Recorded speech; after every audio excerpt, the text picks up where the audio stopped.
Ninth, you have dragged us here, kicking and screaming. America will never be the same, whatever the result. U.S. Secretary of State Walter Stanhope. On the morning of August 1st, they all donned their new uniforms, or in the case of Pastor McCausland and several others, their suits. John Corbett Morgan had even been persuaded to submit to the attentions of a barber, and so he would be attending the conference. Sans his ponytail and with his sable beard trimmed neatly down to where he no longer entirely resembled Rasputin the Mad Monk. They piled into a large bus and drove out to the Chehalis airfield. While the gigantic, big-bellied copter warmed up on the tarmac, for the first time the entire negotiation team finally came together at the same time, assembled under one roof in an aircraft hangar, for a final briefing.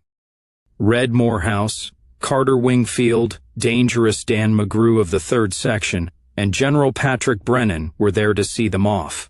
"Here's a little historical note for you, Cody," said Morehouse as they walked towards the hangar across the airfield in the clear light of a summer morning. In 1947, a man named Thomas Arnold was flying in a small private plane out of this airfield, on a business trip up to Seattle. It was a clear day, and over there near Mount Rainier he saw 6 or 7 disc-shaped objects flying beside him in the sky, which he duly reported. The media got hold of it, and thus was born the name Flying Saucers. It was the beginning of the whole UFO phenomenon as we know it.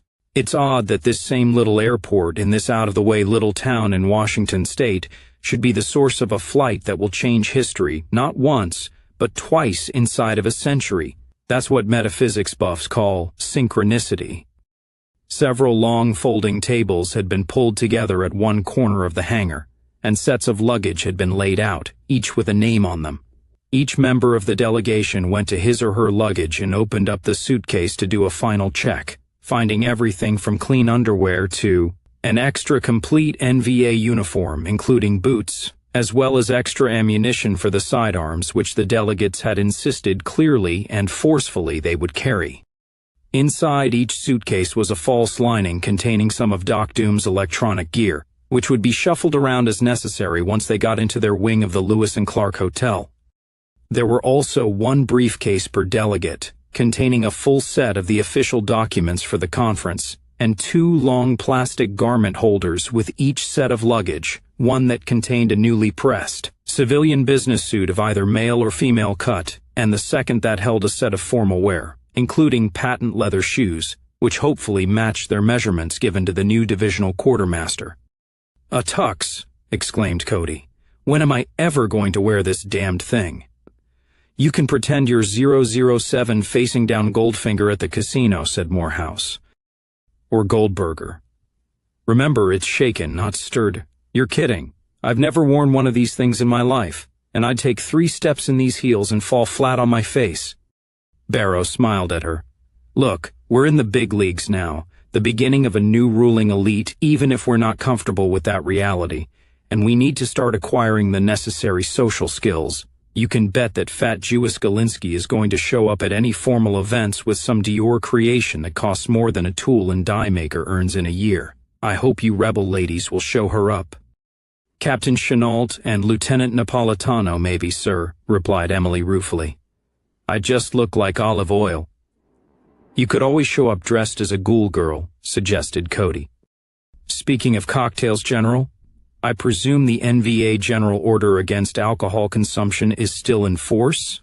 Surrounded by enemies who want to kill us, kill our entire race, and do us any imaginable harm they can," replied Barrow. "Do you think it's a good idea to drink around people like that?" "Ginger ale makes a good substitute prop for a drink, and a hotel like that will probably have non-alcoholic beer," put in Morehouse. "Remember that if you have to mingle and be sociable, we need every edge we can get, guys, and that means we stay sober while hopefully the enemy gets loaded." Does that mean I can't take in my plastic milk jug of Harlan County white liquor?" asked Morgan. "I was gone offer some to Howard Weintraub. It'll knock his ass into eclipse." Morehouse decided not to inquire as to whether Morgan was joking, and stepped to a podium at one end of the hangar, gesturing them all to the folding chairs in front of it. "All right, comrades, gather round. You are scheduled to land at the helipad at the Lewis and Clark. built especially for U.S. courtesy of the United States Army Corps of Engineers. At 10 o'clock sharp. It is now 8:30 and Captain Chernilov tells me the helicopter flight will take about 20 minutes, so we've got about an hour to kill, and I'm going to need all of it. I have been informed by our observers on the ground at Longview that there is already quite a crowd assembled behind the ropes, waiting for your arrival. There are also camera crews from just about every television network, broadcast and cable, in the entire world. The whole world is watching, comrades. Literally. I hope none of you are afflicted with stage fright. Well, sir, Nightshade and I have just come out of summer school drama class, pointed out Cody. Yeah, that's right, said Morehouse. So how are you kids doing? I'm completely petrified, admitted Cody. I'll be okay once I get on the copter and can get hold of an airsick bag, said Emily. I think we're all about to turn green, comrades, said Barrow. Don't any of you worry, boomed out McCausland. The Lord has brought you through the fire to this point, and he won't abandon you now. You'll all do fine. Trust me on this. Well, the first day isn't too hectic anyway, said Morehouse, looking over a paper on a clipboard. I have a copy of the agenda here. It looks pretty simple and straightforward. You land at 10 o'clock, where it says here you're supposed to be greeted by the American delegation in full, and get formally introduced by the Honorable Seamus O'Connell, who is the Irish ambassador to the United Nations, and is acting as protocol officer for the conference, which I am informed in fact means he's a kind of glorified concierge and head waiter. He's the guy you complain to if the TV doesn't work, or there's no mint on your pillow. My guess is at least some, or possibly all of the 5 major players on the American team will snub you by not showing up. On day 1 at least, I strongly advise that you simply ignore the snubs, get settled into your rooms, get unpacked and set up, and see how it plays out. This afternoon at 3 there is supposed to be a joint opening press conference where you will be baited like bears by the media, since this is the first chance they've had in 5 years to sling their shit at us directly and not get shot. Don't shoot them, by the way. That's a diplomatic no-no. Now, what exactly is the story on the guns, Red? Spoke up Corby Morgan. They do understand that I'm bringing my devil's right hand. No offense, Reverend McCausland. Morgan slammed the holstered magnum on his belt. We finally just told them that we were free men, that the mark of the free man is to bear arms, and free men do not disarm in the presence of the enemy and the oppressor, said Morehouse. They grumbled and waffled and bitched, but they have accepted the presence of sidearms. Each of you should have one piece and a backup. Cody had chosen a Smith & Wesson 1006, a 10mm automatic loading a 9-shot magazine, with the Makarov as his holdout in his suitcase. Nightshade was carrying a Heckler & Koch P9S and a snub in her purse, plus her switchblade up her sleeve and a wrist sheath she'd rigged up. These weapons are symbolic, an important statement, and they're also for emergency defense in case it really breaks bad and you have to sell your lives dearly. Leave them in the holsters otherwise. I wasn't joking just now. Don't shoot smart-ass reporters or wave the iron around and make the waiters dance, or anything like that. This is supposed to be a peace conference with all that implies. I know shooting people is a habit we've acquired over the past 5 years. And indeed it's been none too soon that the white man has rediscovered the delights of shooting his enemies. But in this context, gunplay is counterproductive. We insist that you have them not only in case you need them to defend life and limb, but also as a political and philosophical statement of who we are. This is the most important racial mission that any of you will ever be on in your lives. Don't blow it. Secure communications? Asked Barrow. What did 3rd Section eventually work out on that? Dan McGrew spoke up. We have to assume that every one of you are going to be under electronic and physical surveillance from the moment you step out of the helicopter, he said. I hope you will be able to evade it and establish at least some unmonitored communication with the Army Council. But we can't count on that. Since it is a given that your phone and internet conversations will be monitored, we're going to have to follow most of what's going on via CNN like the rest of the world. Before you leave, I will give General Barrow, and General Barrow only, the name of someone that 3rd Section has been able to get into the conference site in such a position that they will have at least some access to you, or can obtain such access. It could be anyone, a reporter, a staff member, an American soldier, a member of their delegation, anyone. It goes without saying that if this person is discovered by Zog, they will be dead within an hour, and more importantly, you will lose your only certain link with command. The only reason I am mentioning this person's existence at all is so that everyone in our own delegation understands the necessity of discretion in every single thing that you do. We happen to know that the Federals are aware that such an operative will be at the conference, so you might as well be aware of the fact as well. It's not good when they know something you don't. They appear to have no idea at all who it is, and the FBI is going insane trying to identify him or her. This attempt of theirs to locate the covert agent will be a constant undercurrent running through the entire conference. This means that every single interaction you comrades have with anyone in that hotel, including with one another, will be monitored and analyzed by the enemy. You will be living in a goldfish bowl. The strain of this will be immense, and once the novelty wears off, you're going to develop major league cabin fever. Maybe some of you think it's going to be a fun vacation hanging out in a luxury hotel, after the way most of us have been living for the past 5 years. Disabuse yourselves of that notion. That luxury hotel is a jail and potentially a death trap for you. This is not only the most important mission you will ever undertake, it will be the most stressful. Comrades, I can only second what Colonel McGrew has said in the strongest possible terms, said Morehouse. The walls will have ears and eyes, until such time as Lieutenants Waters and Cannon can get the place reasonably debugged, and then they'll find some other way to watch you. That means you weigh every word you say, and when in doubt, say nothing. Do nothing that might reflect adversely on us in the media, or provide the enemy with any information, or any kind of an opening to do harm. That means, among other things, that male and female comrades sleep in their own rooms every night, alone. Why are you looking at me and Comrade Nightshade when you say that, sir? Asked Cody uneasily. Understood, sir, Emily called out. What do you mean? There's nothing to understand, protested Cody. Emily kicked him in the ankle. Stop that. We're not in church. Right now I need to speak with the point negotiators privately, as well as Colonel McGrew, Colonel Wingfield, and General Brennan, said Morehouse. The rest of you hang loose and prepare to embark on the great roller coaster ride in half an hour or so. The point negotiators and senior officers gathered in what had been the airport manager's office. Morehouse turned on the air conditioner more out of habit than because he believed the place was bugged, and got them all sat down around a conference table that filled one wall of the office. We've got a problem, said Morehouse. I ain't surprised. They don't really want us to go down there. What are those federal sons of bitches up to now? Demanded Morgan roughly. Wait another day to bring back that good old movement horse shit like Mom used to make. What do you mean, Red? Asked Barrow. Religion, said Morehouse.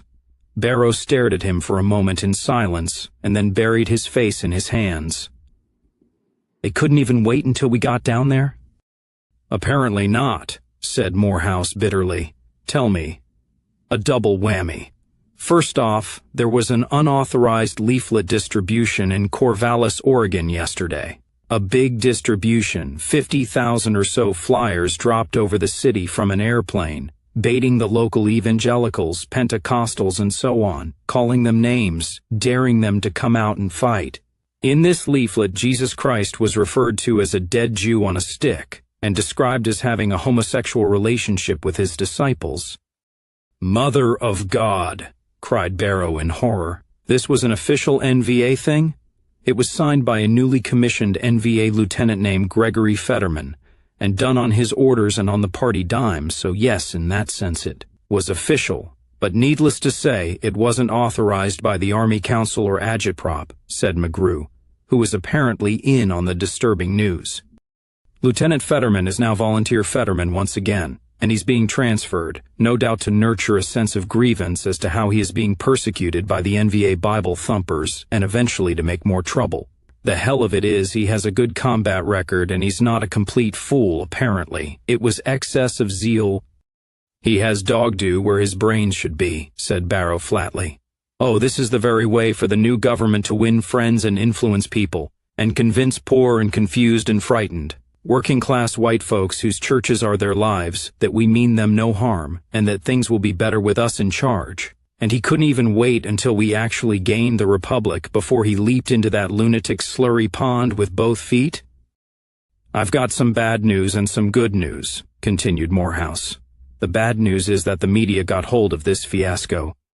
I really want to hear the good news, said Barrow. We lucked out.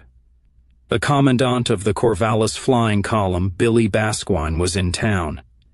He took one look at that leaflet, called out his boys, and gripped everybody concerned. First time one NVA member has been officially arrested by another. In addition, there are several ladies and gents from the Fourth Estate sitting in custody in the newly occupied Corvallis jail right now, and they're sweating, because Billy has put out the word that if one whisper of that crap gets onto the airwaves and upstages you guys at Longview, they get a bullet in the head.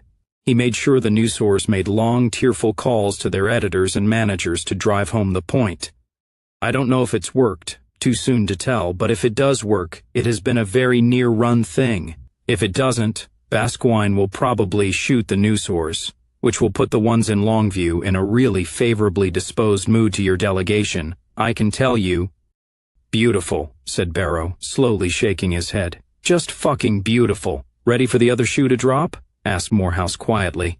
It gets worse. How can it be worse? Wondered Barrow. We now have an official Christian fundamentalist faction within the party, and they are demanding a seat at the negotiating table in Longview, Morehouse told them. Apparently, Reverend McCausland here isn't good enough for them. That's worse, agreed Barrow. Morehouse pulled a paper out of the stack on the clipboard and handed it to Barrow. They call themselves the Fifth Monarchy Tendency. You see, since we are a unitary political movement, we can't have separate parties. There's only one party, of course. We just have so-called tendencies within that party, which is another word for factions and cliques and clacks and all the other tag ends of democratic chaos. These guys actually showed a little finesse, unlike Comrade Fetterman and his dopey leaflets falling from the sky. They claim with a certain logic that the best way to counter the threat of pro-Zionist evangelical militias and resistance to the new republic is to out-Christian and out-Scripture them. This is their position paper. They are demanding that it be one of our featured presentations at the conference, and they want one of their people assigned to the delegation at the last minute. He's standing by in town now and waiting for our call. One Reverend Gareth Burns. Interestingly, he has never been an NVA or party member, although he did some pretty valuable support work up in BC. Captain Chenault may know him.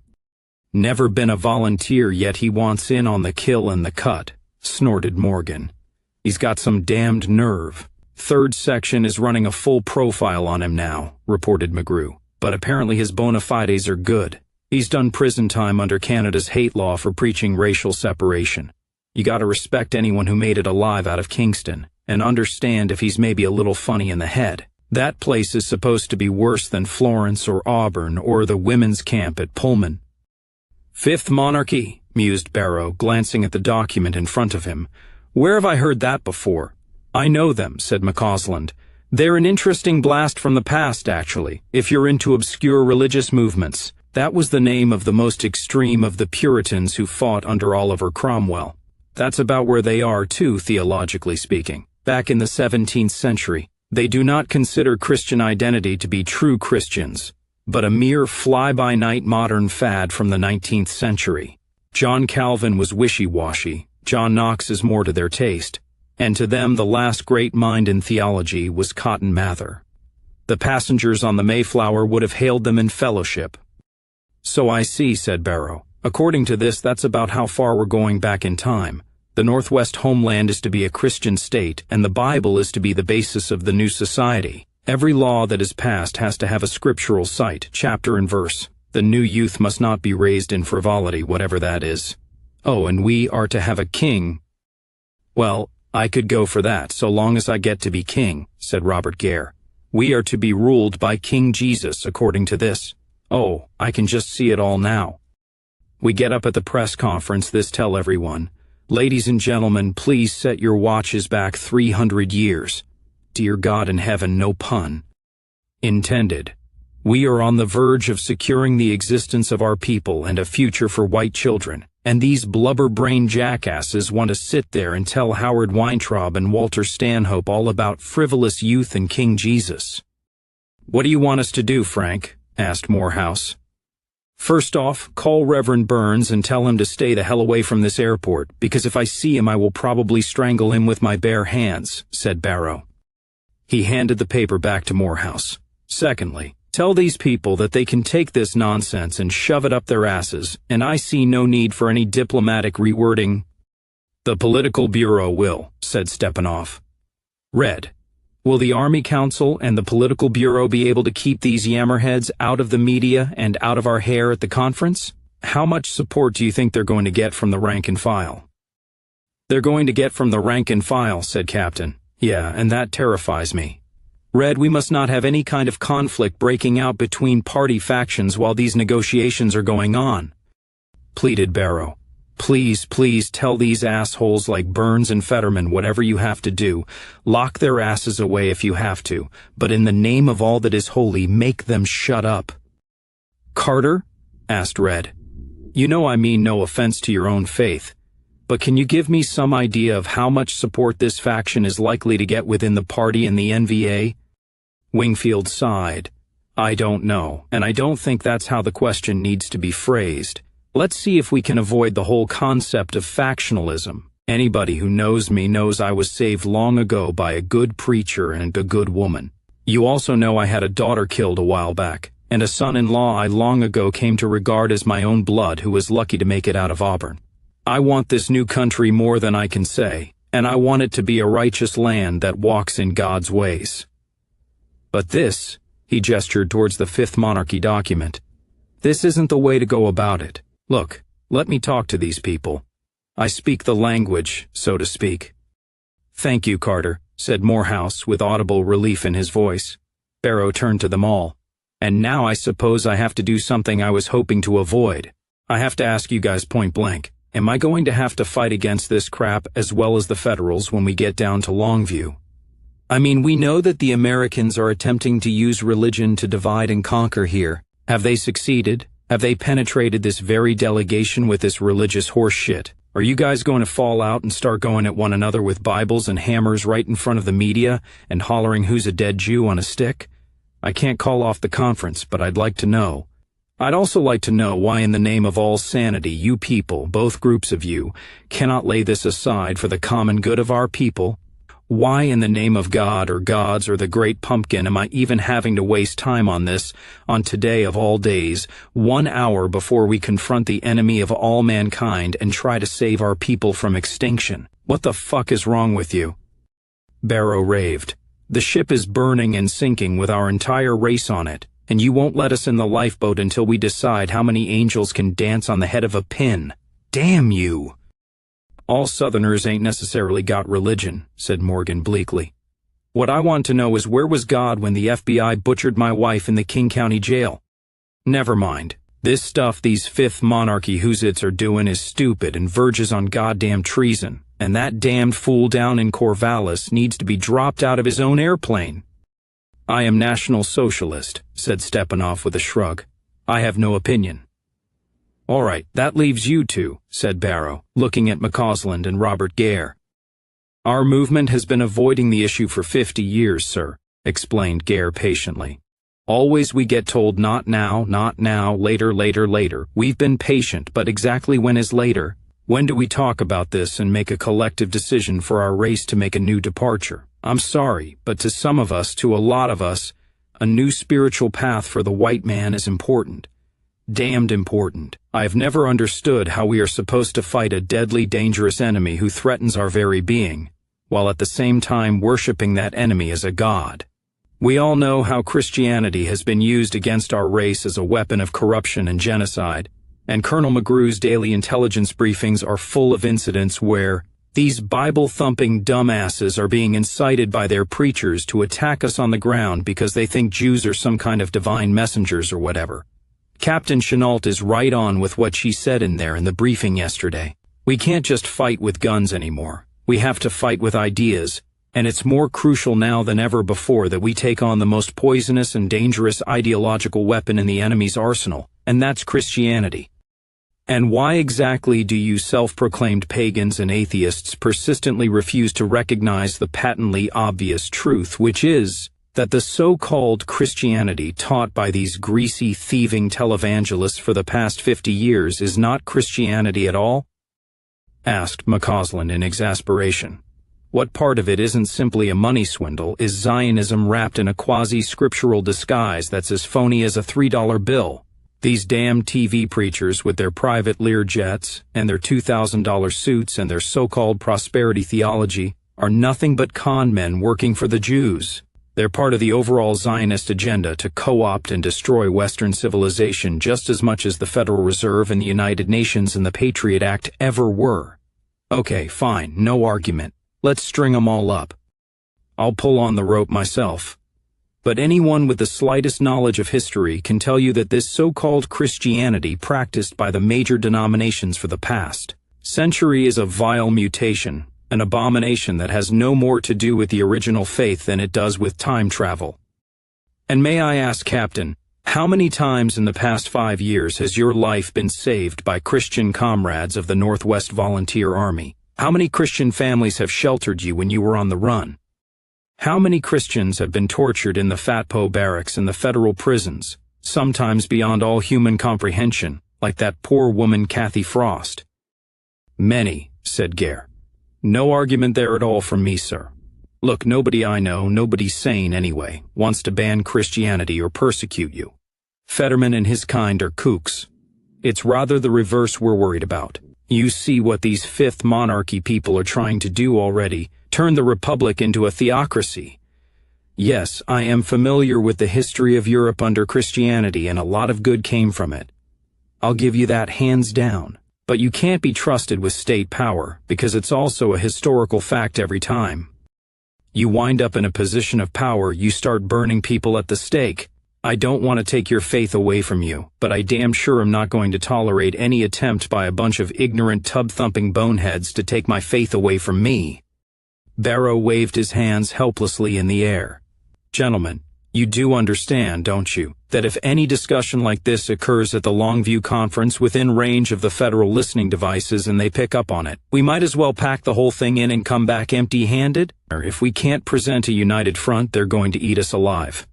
Captain Gare, you ask when will be the time to discuss all this fascinating and vitally important stuff? I can't tell you. I don't know. I can only tell you one thing. It is not now, he concluded, slamming his fist on the airport manager's desk for emphasis. I think, General, that it would be of some help if we knew exactly where you stand on the religious issue, said Reverend McCausland. I'm sorry, sir, but I have to agree with Captain Gare about one thing. The undeniable fact is that it is important to many of the people who have laid their lives on the line for the cause of this new country, and it simply cannot be dodged forever in the name of temporary expediency. When does that temporary expediency end? You say not now, but it seems to be stretching out for a very long time. Don't worry, I am not one of these fanatics who thinks that it would be better to remain in Babylon rather than to leave it under a cloud of doctrinal impurity. That's just dumb. But if I am going to go in there today and negotiate a country away from those Jews and their pet swine, then I want to know what kind of country it will be. God forbid I should compare myself with a scriptural prophet, but am I leading my people into the promised land, or is it going to be 40 years in the wilderness? You mean you didn't catch the golden calf provision in the draft treaty? Needled Gare. Barrow clenched his fists together and did his best to avoid cursing, shouting, and turning over the desk in his rage. Very well, I am going to say some things now which I most likely shouldn't say, he said evenly. It's not my desire or my intention to offend any of you comrades, but I can't overemphasize how important it is that we get this settled before we go in there into the presence of the enemy, so we can present a united front and win our homeland. I am familiar with history, and I have the greatest personal respect for the good aspects of Christianity. Even if this weren't the major issue it's becoming, I would never dream of offending any of our Christian comrades or calling Jesus a dead Jew on a stick. That kind of behavior is childish and stupid and rude, and there's no excuse for it no matter what one's personal beliefs on the subject. As to my own views, of course there is a God. All you need to do is look at the way the human body works, or the way the ecological systems of the earth balance, or the structure of a snowflake or a leaf, to know that there is intelligent design in the universe. What God is like I do not pretend to know, and I frankly believe that for human beings, He is unknowable in any real sense. No more than an amoeba can comprehend a galaxy. I do believe that we can discern His intent sometimes if we look hard enough, and that He does occasionally manifest Himself in human affairs in the person of certain very extraordinary men of the degree of Marcus Aurelius, or William Shakespeare, or Adolf Hitler. But this has nothing to do with securing the existence of our people and a future for white children, at least not in the immediate sense. So I repeat, not now. All this having been said, I believe that it is possible, and maybe even desirable, that many years from now, once we have obtained state power and created an all-white society and done the 1,001 things that are necessary for us to do in order to ensure our racial survival, we might want to address this. Once we have our own stable and prosperous all-white nation, and we can allocate the time on the racial agenda for this issue, and can debate it in an atmosphere of calm and security, then perhaps we should agree to all sit down and examine the role of religion in our people's lives as it pertains to the coming centuries, in the light of scientific knowledge and the expanded consciences which we now have. I do not believe that it is blasphemy to try and perceive God through reason, and not just through faith or holy texts. My personal guess would be that when that time comes, we will most likely come to a consensus among ourselves that while the Christian faith is a glorious and indelible part of our past, it is something we have outgrown, as a child outgrows his clothes, and it is time for us to move on. But that is not our concern here, today. We are simply too busy to fuck with this mare's nest right now. The only way that we can or should ever attempt something like that is as mature adults in a nation of our own, where we hold state power. We cannot, dare not, must not ignore all the urgent and life-threatening immediate things we have to do in order to stop and have a religious debate. Once again, comrades, I must ask you to lay this aside for the greater good. Barrows sighed and spread his hands.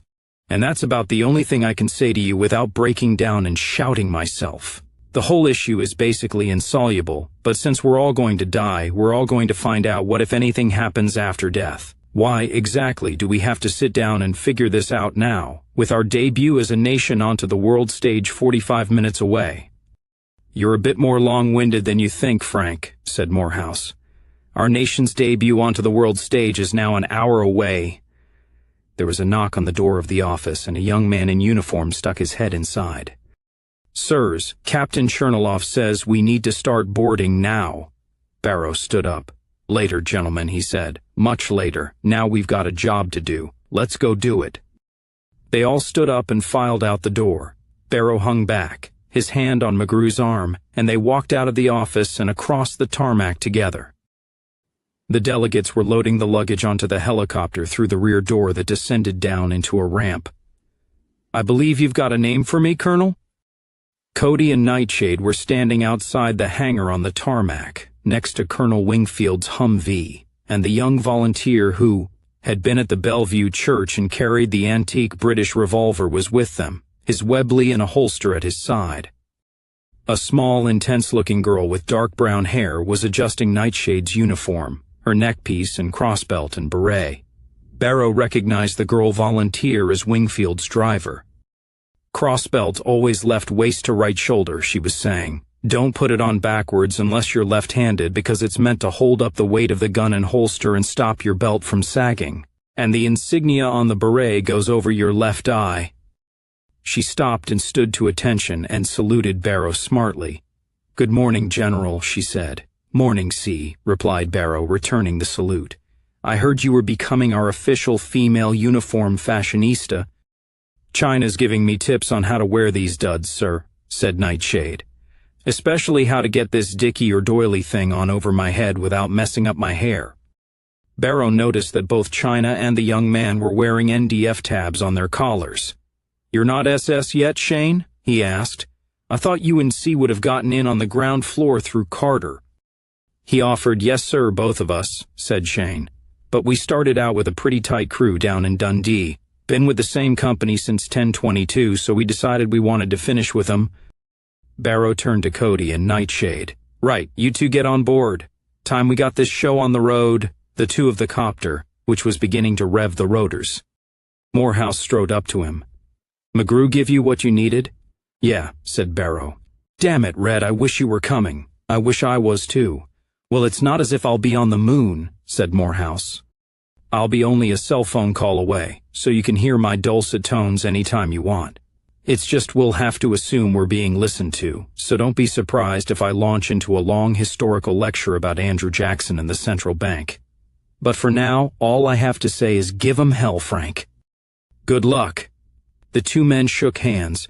Barrow boarded the copter, the rear ramp raised, and the hopes of an entire people across the globe rose slowly into the clear blue northwest sky. Good luck, whispered Morehouse again, watching the copter disappear to the south. The copter was a civilian model of the old Soviet Mi-171, adapted for VIP transport, and there were comfortable wide seats like those on a passenger jet. Cody courteously let Emily have the window seat. What's the in-flight movie, sir? He called out to the front of the aircraft.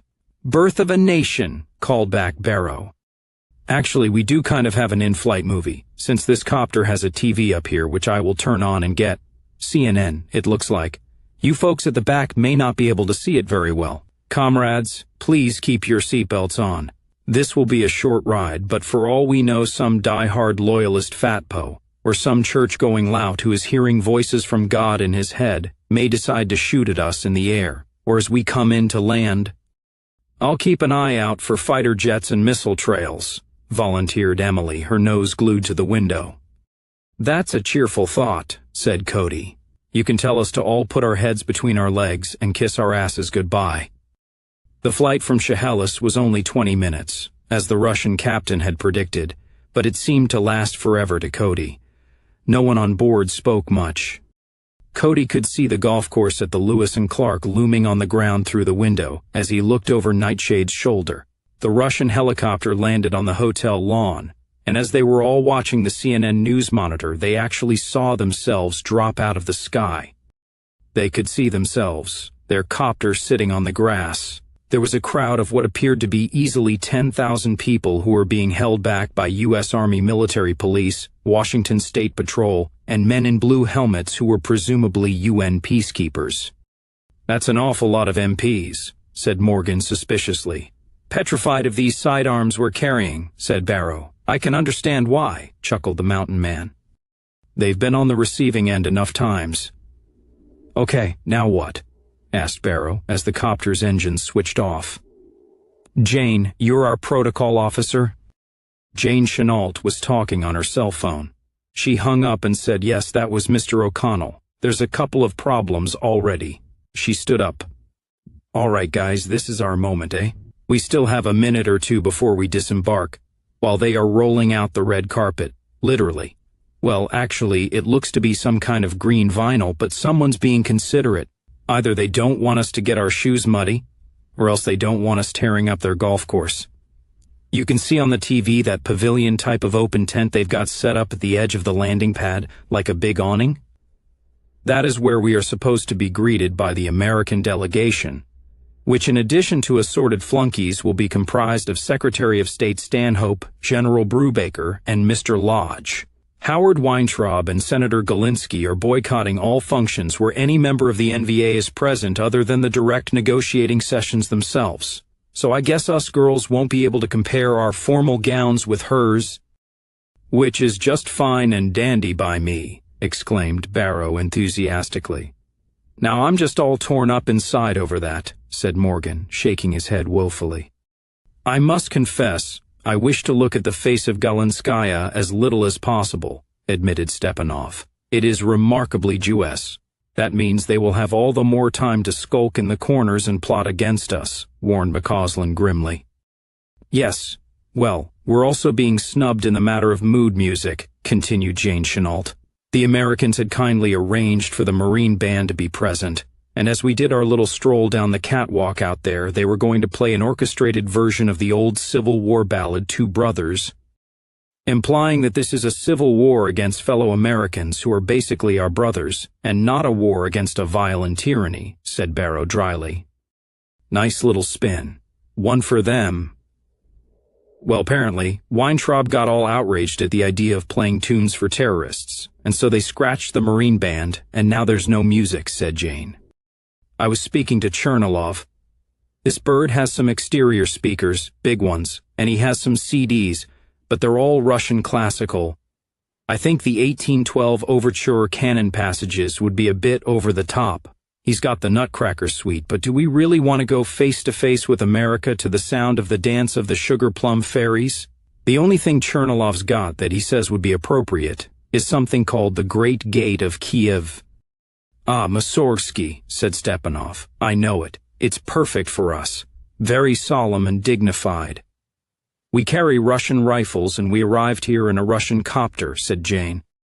I think they know. I'd say go with the mellows.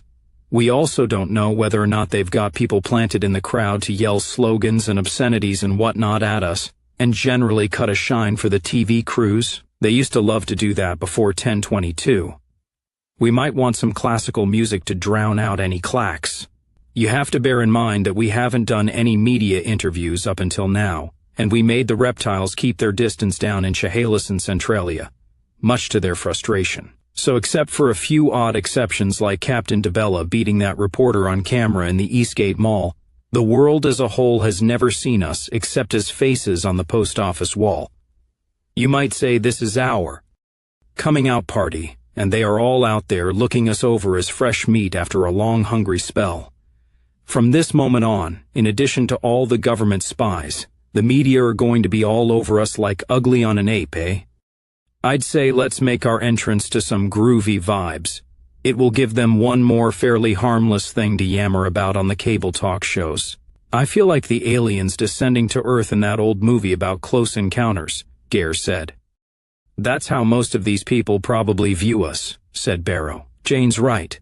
We've always been the hidden enemy, invisible except for our gun muzzle flashes in the dark. Okay, ponderous Russian entrance theme it is, and I hope Captain Chernilov has good musical taste.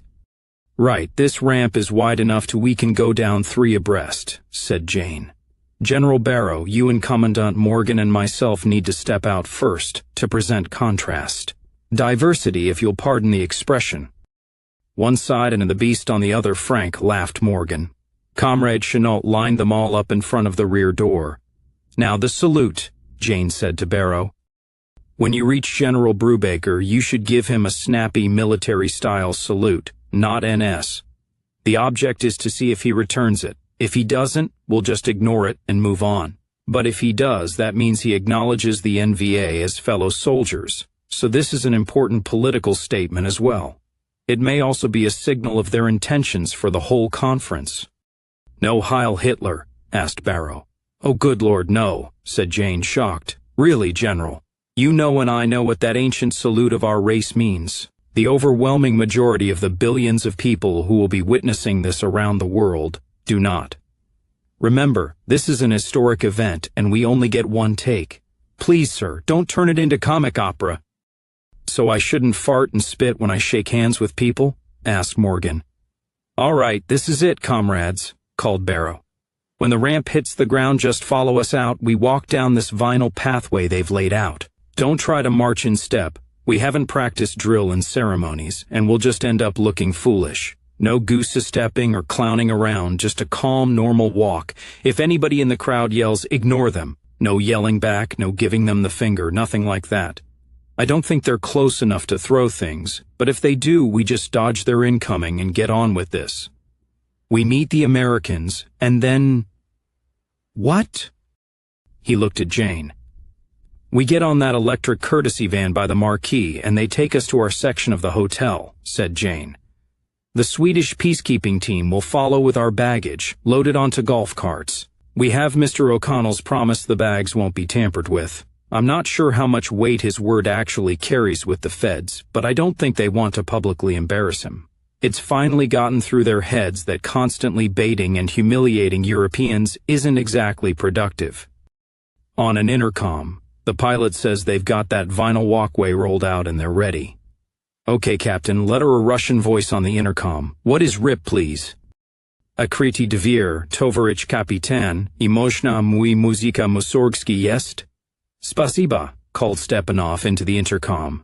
There was a sudden, dead silence broken only by the whirring of the electric motor on the door. The last word spoken began to lower was when Emily said out loud, "Jesus, if my mom is watching this, she is going to kill me. She thinks I'm shacked up in a motel someplace with you, of course," said Emily. "Well, you are now," returned Cody, as sudden laughter roared through the whole compartment. The result was that when the ramp touched ground and the NVA delegation marched out into the warm sunlight at Longview, they were relaxed and smiling. A red-faced man who looked like a construction worker in a suit met them and introduced himself as Seamus O'Connell and asked them to follow him. The walk was about 30 yards to the tent, and suddenly the heavy rolling chords of Musorgsky's Great Gate of Kiev boomed out over the golf course and into the crowd, which had suddenly fallen silent. Here at last before them were the dreaded terrorists of the Northwest Volunteer Army, calm and confident, and strolling across the intervening distance like they owned the place. And who was that foxy blonde right at the head of the group? And those other chicks? Didn't the evil Nazis hate women and want to enslave them and turn them into sex toys and breeding stock? The Russian music drowned out the unheard but definitely present sounds of the first stereotype crumbling, not to mention the sound of John Wayne turning in his grave. Under the marquee stood 3 men surrounded by a phalanx of flunkies in uniform, and out behind them stood a row of television crews, cameras and boom mics waving in the air. Walter Stanhope was tall and distinguished-looking, a dark coiffure tinged elegantly with silver, a silk tie and a tasteful diamond stickpin. His face was studiously blank. Oliver Lodge was a quiet, small man of about 50, dressed in a suit one had to look at closely in order to appreciate its expensive cut, and he looked like he was waiting in perfect patience for a train that wasn't due for another few minutes, but which he was confident would arrive on time. Brubaker was fidgeting in full Air Force dress uniform that seemed a little too tight. He looked like a scowling bulldog. He clearly wished he was anywhere else on Earth. O'Connell made the frosty introductions. "Gentlemen, I'm sure you've studied one another's files, so you know who everyone is," said the Irishman in mellifluous tones. "Now, shake hands for the cameras, and when you come out of your corners, give me a good clean fight." "Which is better for you, Mr. Stanhope?" asked Barrow. "Do you want me to stick my hand out for the cameras so you can let them see you refuse to shake it, or do you want me to not stick it out so you can moan about my not offering it?" Stanhope's lip curled like he was sucking on a lemon, and he stuck out his own hand, which Barrow grasped briefly. Lodge stepped forward and quietly shook Barrow's hand without making a fuss, like they were meeting for a business lunch at Trader Vic's or the Harvard Club. "This is a bit awkward for us, General Barrow," he said quietly. "None of us ever thought it would come to this. I'm sorry Mr. Weintraub and Senator Galinsky aren't here, but I'm sure you understand how upsetting it is for them. Don't worry, they'll come around." "I'd rather they didn't," said Barrow. "We don't want them here. We don't want them anywhere." Behind him, the Kentuckian stepped forward. "Name's Morgan," he rumbled, low and dangerous. "John C. Port Townsend, flying column. I don't calculate I'll shake hands with you boys just yet. Maybe later on when we got something to shake on." "Stepanov, Andrei Stavrovich," said the Russian, with a small formal bow. "I am pleased to meet you, Mr. Secretary. Actually, Mr. Lodge, before the war I was a copy machine repairman," replied Stepanov. Frank Barrow turned abruptly to General Brubaker, snapped to attention and saluted crisply.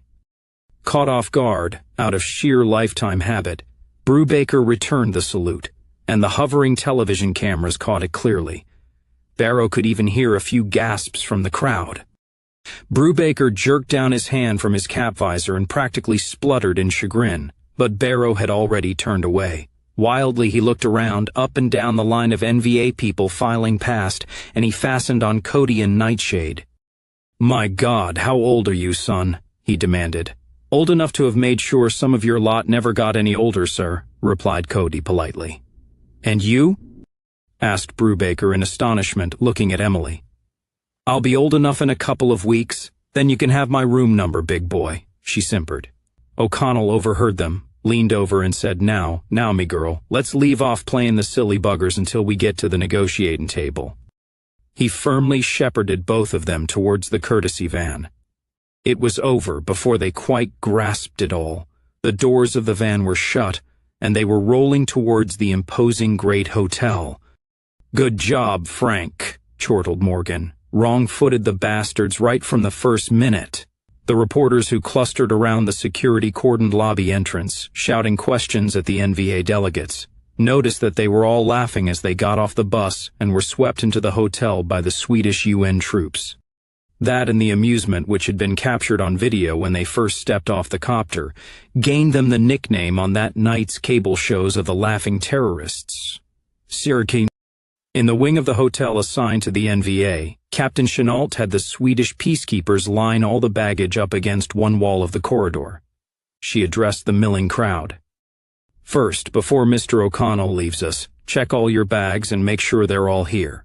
Don't open them, just make sure you've got all your luggage and none of it's gone missing between the copter and here. All of the suitcases, briefcases, and garment holders appeared to be accounted for.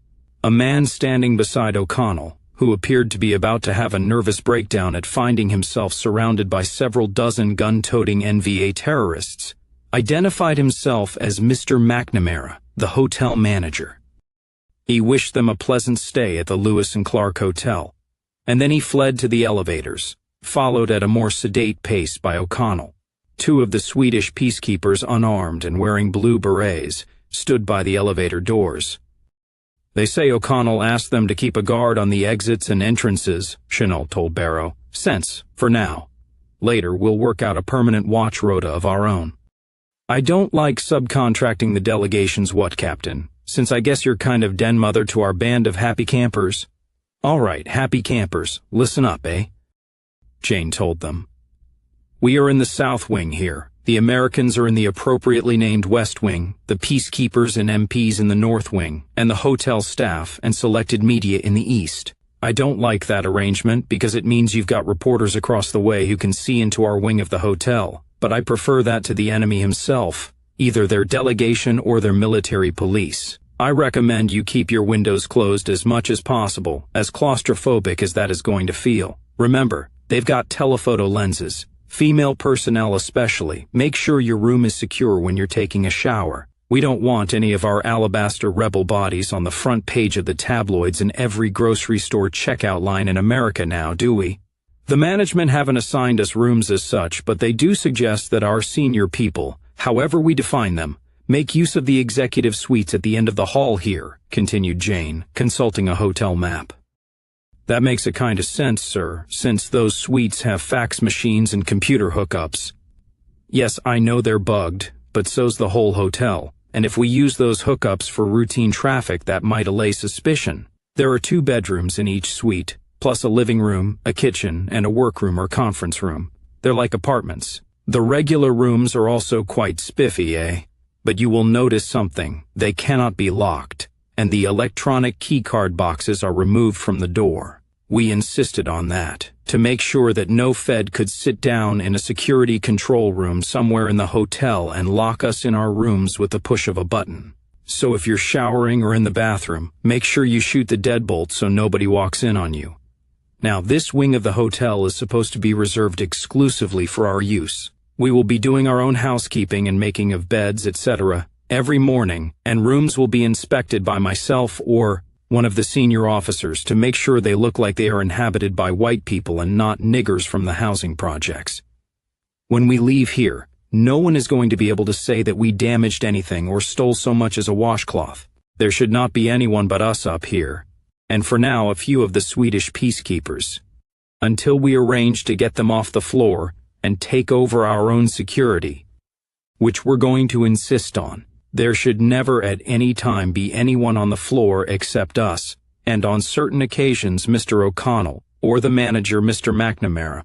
Anyone who does have some reason to come here will be escorted by a UN peacekeeper, one of the guys in the blue berets. If by any chance you see someone wandering around up here who shouldn't be here, on their own, please detain them with a minimum of violence and come get one of the senior officers.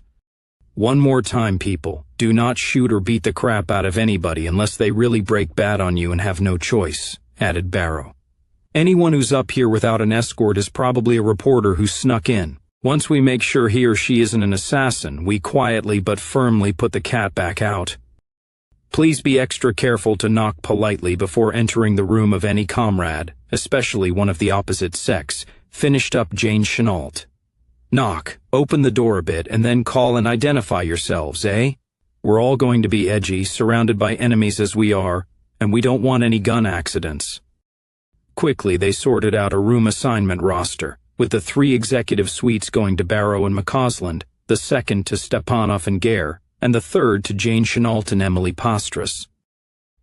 John Corbett Morgan. To take a room at the end of the corridor by the stairs, and turn that into a kind of security command post for Lieutenants Waters to operate out of. "Hell, I ain't no damned executive anyway," said Morgan with a shrug. "I don't even know what the hell I'm gon' do for a job after the war. I think the Republic can find something for you to do, John," said McCausland with a chuckle. Captain Chenault assigned Cody a room right next to the suites. "I'm going to need you on call, Cody," Barrow told him. "When you're not listening for Yiddish conversation in the hallways, I'm going to need you as a gopher."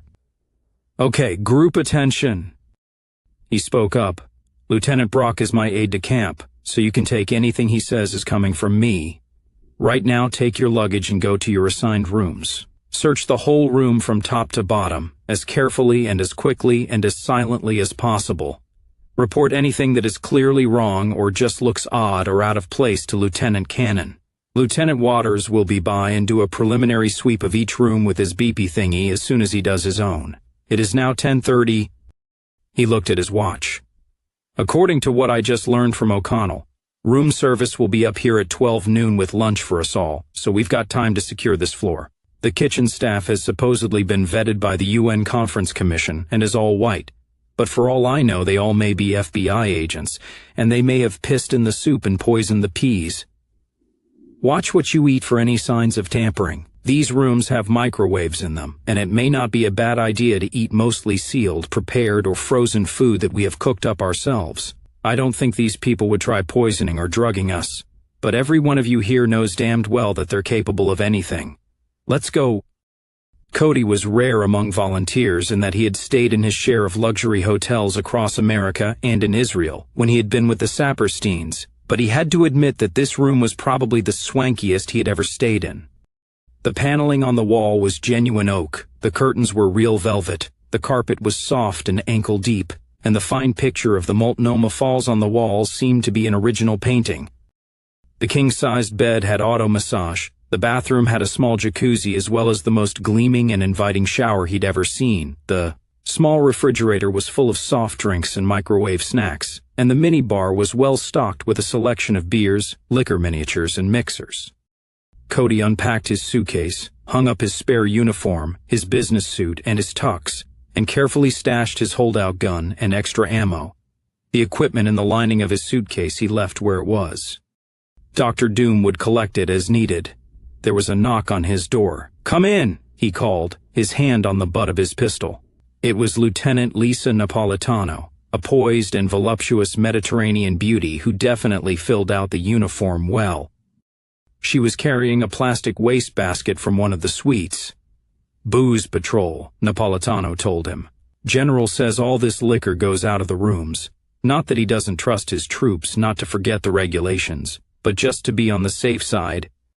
She quickly cleaned out the mini-bar of all its alcoholic content, the little bottles of whiskey, gin, and vodka going into the wastebasket, which she took outside and gently dumped onto a housekeeping cart she'd found in a closet. Cody helped her load the beer onto the bottom of the cart. "Gee, you mean we won't be partying down like we were on spring break?" he asked in disappointment. "I was looking forward to getting you in the hot tub, Liz. Not while Nightshade's packing that blade of hers, you won't," replied Lisa primly. "God, does everybody in the whole NVA think we're getting it on?"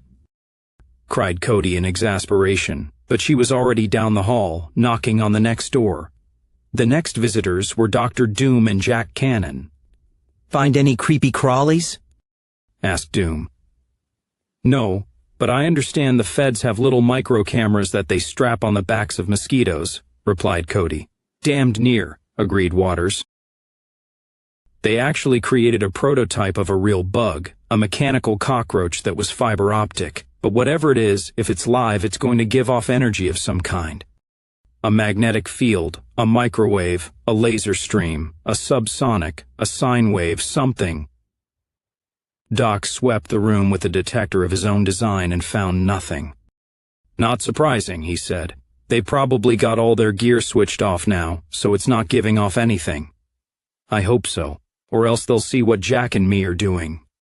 You saw the brackets for closed-circuit security cameras in the hall? Asked Cannon while he methodically opened Cody's suitcase and took out a number of small circuit boards and metallic objects, which he placed in his own briefcase. They've taken out the cameras to lull us into thinking we're not being watched. But I'll bet you dollars to donuts those circuits are still live, and they've just got fiber optics or a concealed micro camera on each wire. My guess is the air vents, the light fixtures, and the television, said Doc. Let me check something. He pulled a small folding tool, opened a screwdriver, bent down to the air conditioner, and opened a side panel. He looked in, drew a small penlight from his pocket and shined it in, and examined the interior of the machine. Yeah, same as the others, he said, screwing the panel back in place. The electric motor that runs the air conditioner has been insulated in a non-factory standard casing of hard rubber instead of common cheapo Mexican steel. And it's not just to keep the ventilation nice and whisper soft for the wealthy guests who normally frequent this watering hole. Somebody doesn't want even the negligible electromagnetic field that the motor generates to get out into the room. That should give me a hint as to what they're using. Later on, I'll come back and give this room a complete going over. Don't do anything via cell, landline, wireless internet, or the hotel cable modem hookups that you don't want Uncle Slime to know, replied Doc with a shrug. There's so many places those could be tapped that there's no point in even looking for them.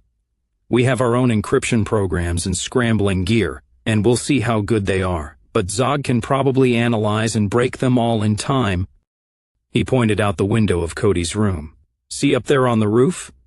This hotel has its own cell site, which is convenient, I'm sure, for the regular guests, but it makes federal monitoring of all the traffic a snap. They're probably sitting off in Washington, D.C. in some windowless corridor office monitoring the satellite feed off that tower. No way to know, no way to stop. He grinned at Cody. Bear in mind, these are the best covert surveillance experts alive who are watching us now. They've finally done what they couldn't do during the war. They've lured us onto ground of their own choosing, where they can bring all their fancy toys to bear if they want. We're fish in a barrel here. Don't worry. I've got a few tricks up my sleeve, and I think I can rattle their cage. I heard the general say that our best defense against all their bullshit of this kind is just to be who we are, replied Cody. Look, what are we going to be plotting or conspiring to do?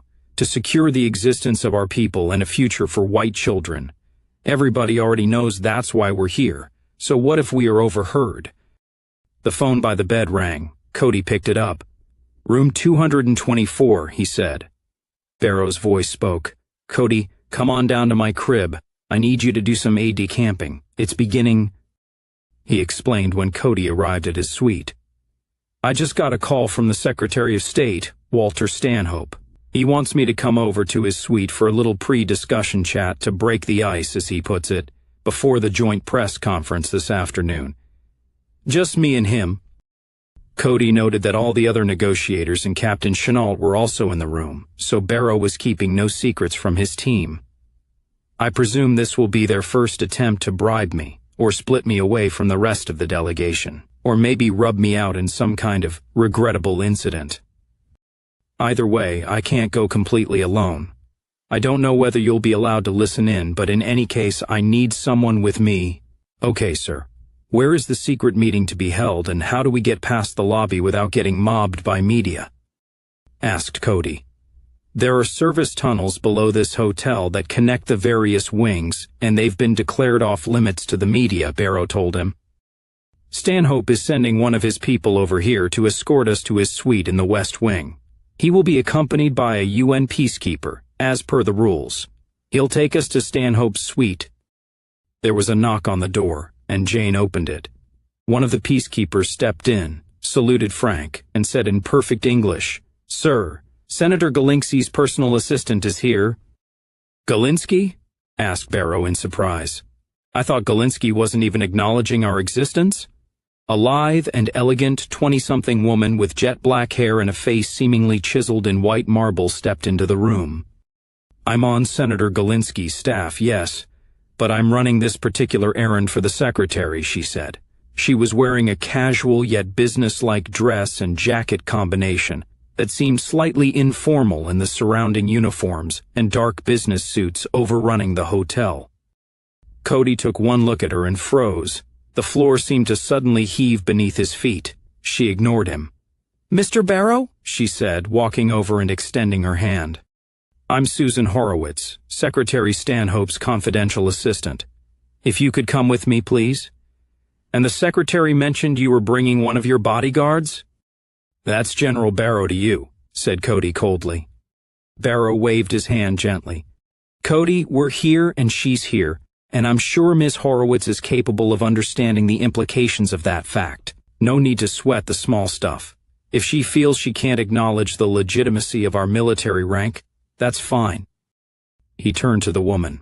"Well, let's go, ma'am, and you can tell your grandchildren how you bravely walked alone into a hotel floor full of Nazis, like Daniel into the lion's den." "You're very perceptive," she said with a small nod. "I asked to come over here. I wanted to prove I wasn't afraid of you, not least to myself." Without any further conversation, they followed Horowitz and the peacekeeper out of the room and down the stairs. At the door to the underground passageway, their blue beret was relieved by another, who escorted them the length of the cool, moist concrete passageway, past several closed doors. Cody wondered what was behind them. When they reached the end of the tunnel, the door opened, and a third peacekeeper took over, and escorted them up the stairs to a suite which was somewhat larger, but seemed to be a near duplicate of Barrow's. Stanhope was sitting by a laptop computer on a desk in the main living room. As they entered, he rose with a smile on his lips, and this time extended his hand without being prompted. "Glad you came, General," he said easily. "Look, the fact is that for the next, well, however long it takes, we're not going to get many chances to talk one-on-one. This is going to be one of the hardest damn jobs I've ever undertaken, and I'm sure you feel the same way. If you could step into the conference room here with me and give me an hour or so of your time, I'd appreciate it. I think we need to get a feel for one another." "Lieutenant, Brock, Mr. Secretary," said Cody. "Brock, eh? Old New Hampshire name. Your people from New Hampshire? Well, Lieutenant Brock, if you could stay here in the living room, the walls are soundproofed so you can watch TV. You folks are all over it, I can assure you. I do ask that you keep the blinds closed and don't go out on the balcony. It really wouldn't be expedient for anyone to know you're here in the West Wing." He turned to the woman and said quietly, "Thank you, Susan. There's no need for you to stay. If you'd like to go down to the cocktail lounge or the press room or somewhere, I'll understand." "Oh no, I'll stay, Mr. Secretary," she said with calm assurance. "You might need me for something. I'm not at all afraid." "Thank you, Susan," said Stanhope as he shepherded Barrow into the conference room, hand on his shoulder. The door. Cody turned to her. "You should be afraid, you know." "How do you know I won't do the same thing to you I did to your father, saw him?" "Oh, now, you know you won't," said Susan with a smile, and she walked over to the kitchenette and started running water into the electric kettle. "I'm going to have some tea. Do you want some or some coffee? I've heard you people don't drink, like Muslims. You're probably just as boring as they are. All anti-Semites are boring. Jews aren't. That's one of the reasons you hate us so much. We've got Coke and Sprite and other stuff in the fridge." "I don't want anything from you, or your boss," said Cody. "I always knew your middle name was Susan, but where'd the Horowitz come from?" "Oh, Cody, you remember Ron. We got engaged months before you left. We had a wonderful wedding, which I am glad to say Daddy got out of the hospital in time to attend, and which I wish you could have attended yourself. Horowitz is my married name. Since his father got us both our jobs, I figured it was diplomatic of me to use it. Also, Leah was a bit too, how shall I put it? "Surely not too Jewish?" asked Cody sarcastically. "No, just not really GS-17 grade," she replied. You're a GS-17? Asked Cody incredulously. And you're what, 24? Start at GS-17 and put me right in the middle of a major event like this, but Ron's dad is connected with a capital C.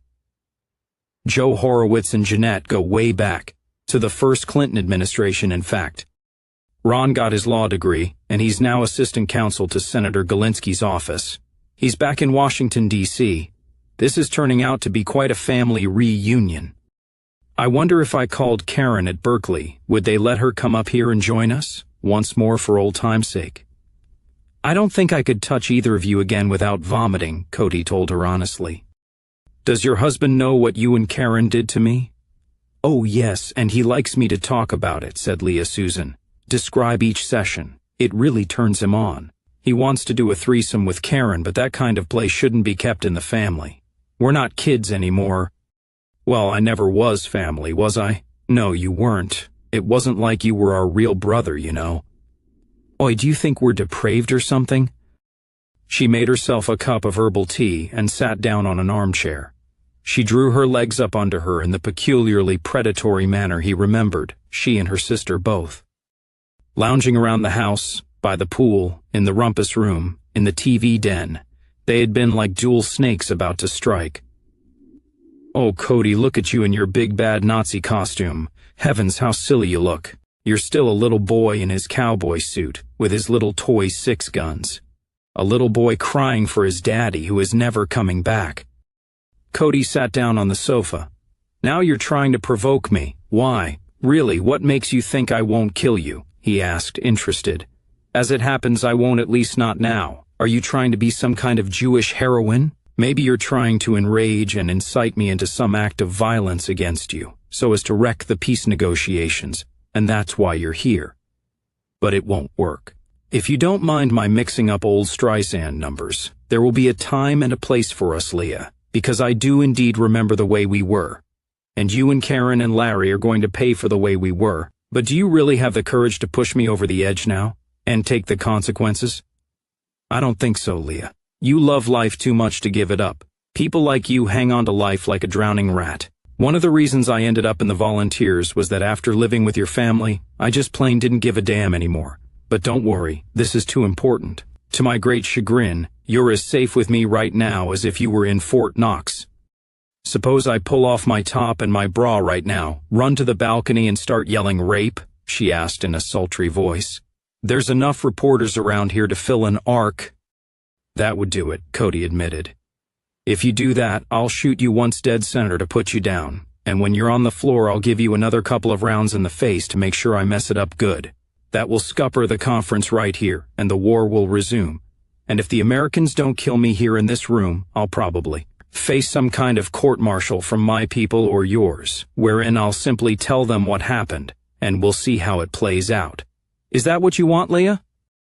Take it out, she said, staring at his holster in fascination. Your gun. I want to see it. Then I'll tell you. Want a drink? Asked Stanhope inside the conference room, gesturing towards the well-stocked minibar. Don't drink in the NVA, replied Barrow, sitting down at the table. Regulations. Volunteers are not allowed to consume duration. I'll take a ginger ale if you've got one. An amazingly sensible rule, said Stanhope, handing him a bottle from a recessed fridge in a plastic cup and setting an ice bucket down on a coaster on the table. The United States government could do with a bit of abstinence as well, but we seem to be incapable of abstaining from anything. Yeah, I've noticed that. Why is that? Asked Barrow. When there is no spiritual core remaining, then life becomes all body, all cravings and needs of the flesh, said Stanhope, pouring himself a generous tot of Chivas Regal which Barrow had to admit made his mouth water and awoke the old craving. He made a mental note that he'd need to be on guard against those particular demons from his past. Cleaning out the minibars was only a gesture. This place was awash in a sea of whole grain. So, you're a former cop, I believe? How did you end up in present company? Cynicism aside, one wouldn't think a policeman would be comfortable finding himself among lawbreakers. Depends on who makes those laws, said Barrow, sipping his ginger ale. And who breaks them? When you're on the street and you see that the overwhelming majority of violent criminals you deal with are black or brown, it's kind of hard to keep up the politically correct doublethink. Every major cop shop has a wall of slain officers, and even in a majority white town like Seattle, you notice that most of those officers were killed by non-whites.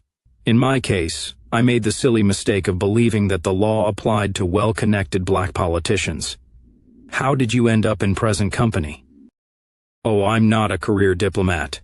Frankly, I'm a time server, said Stanhope.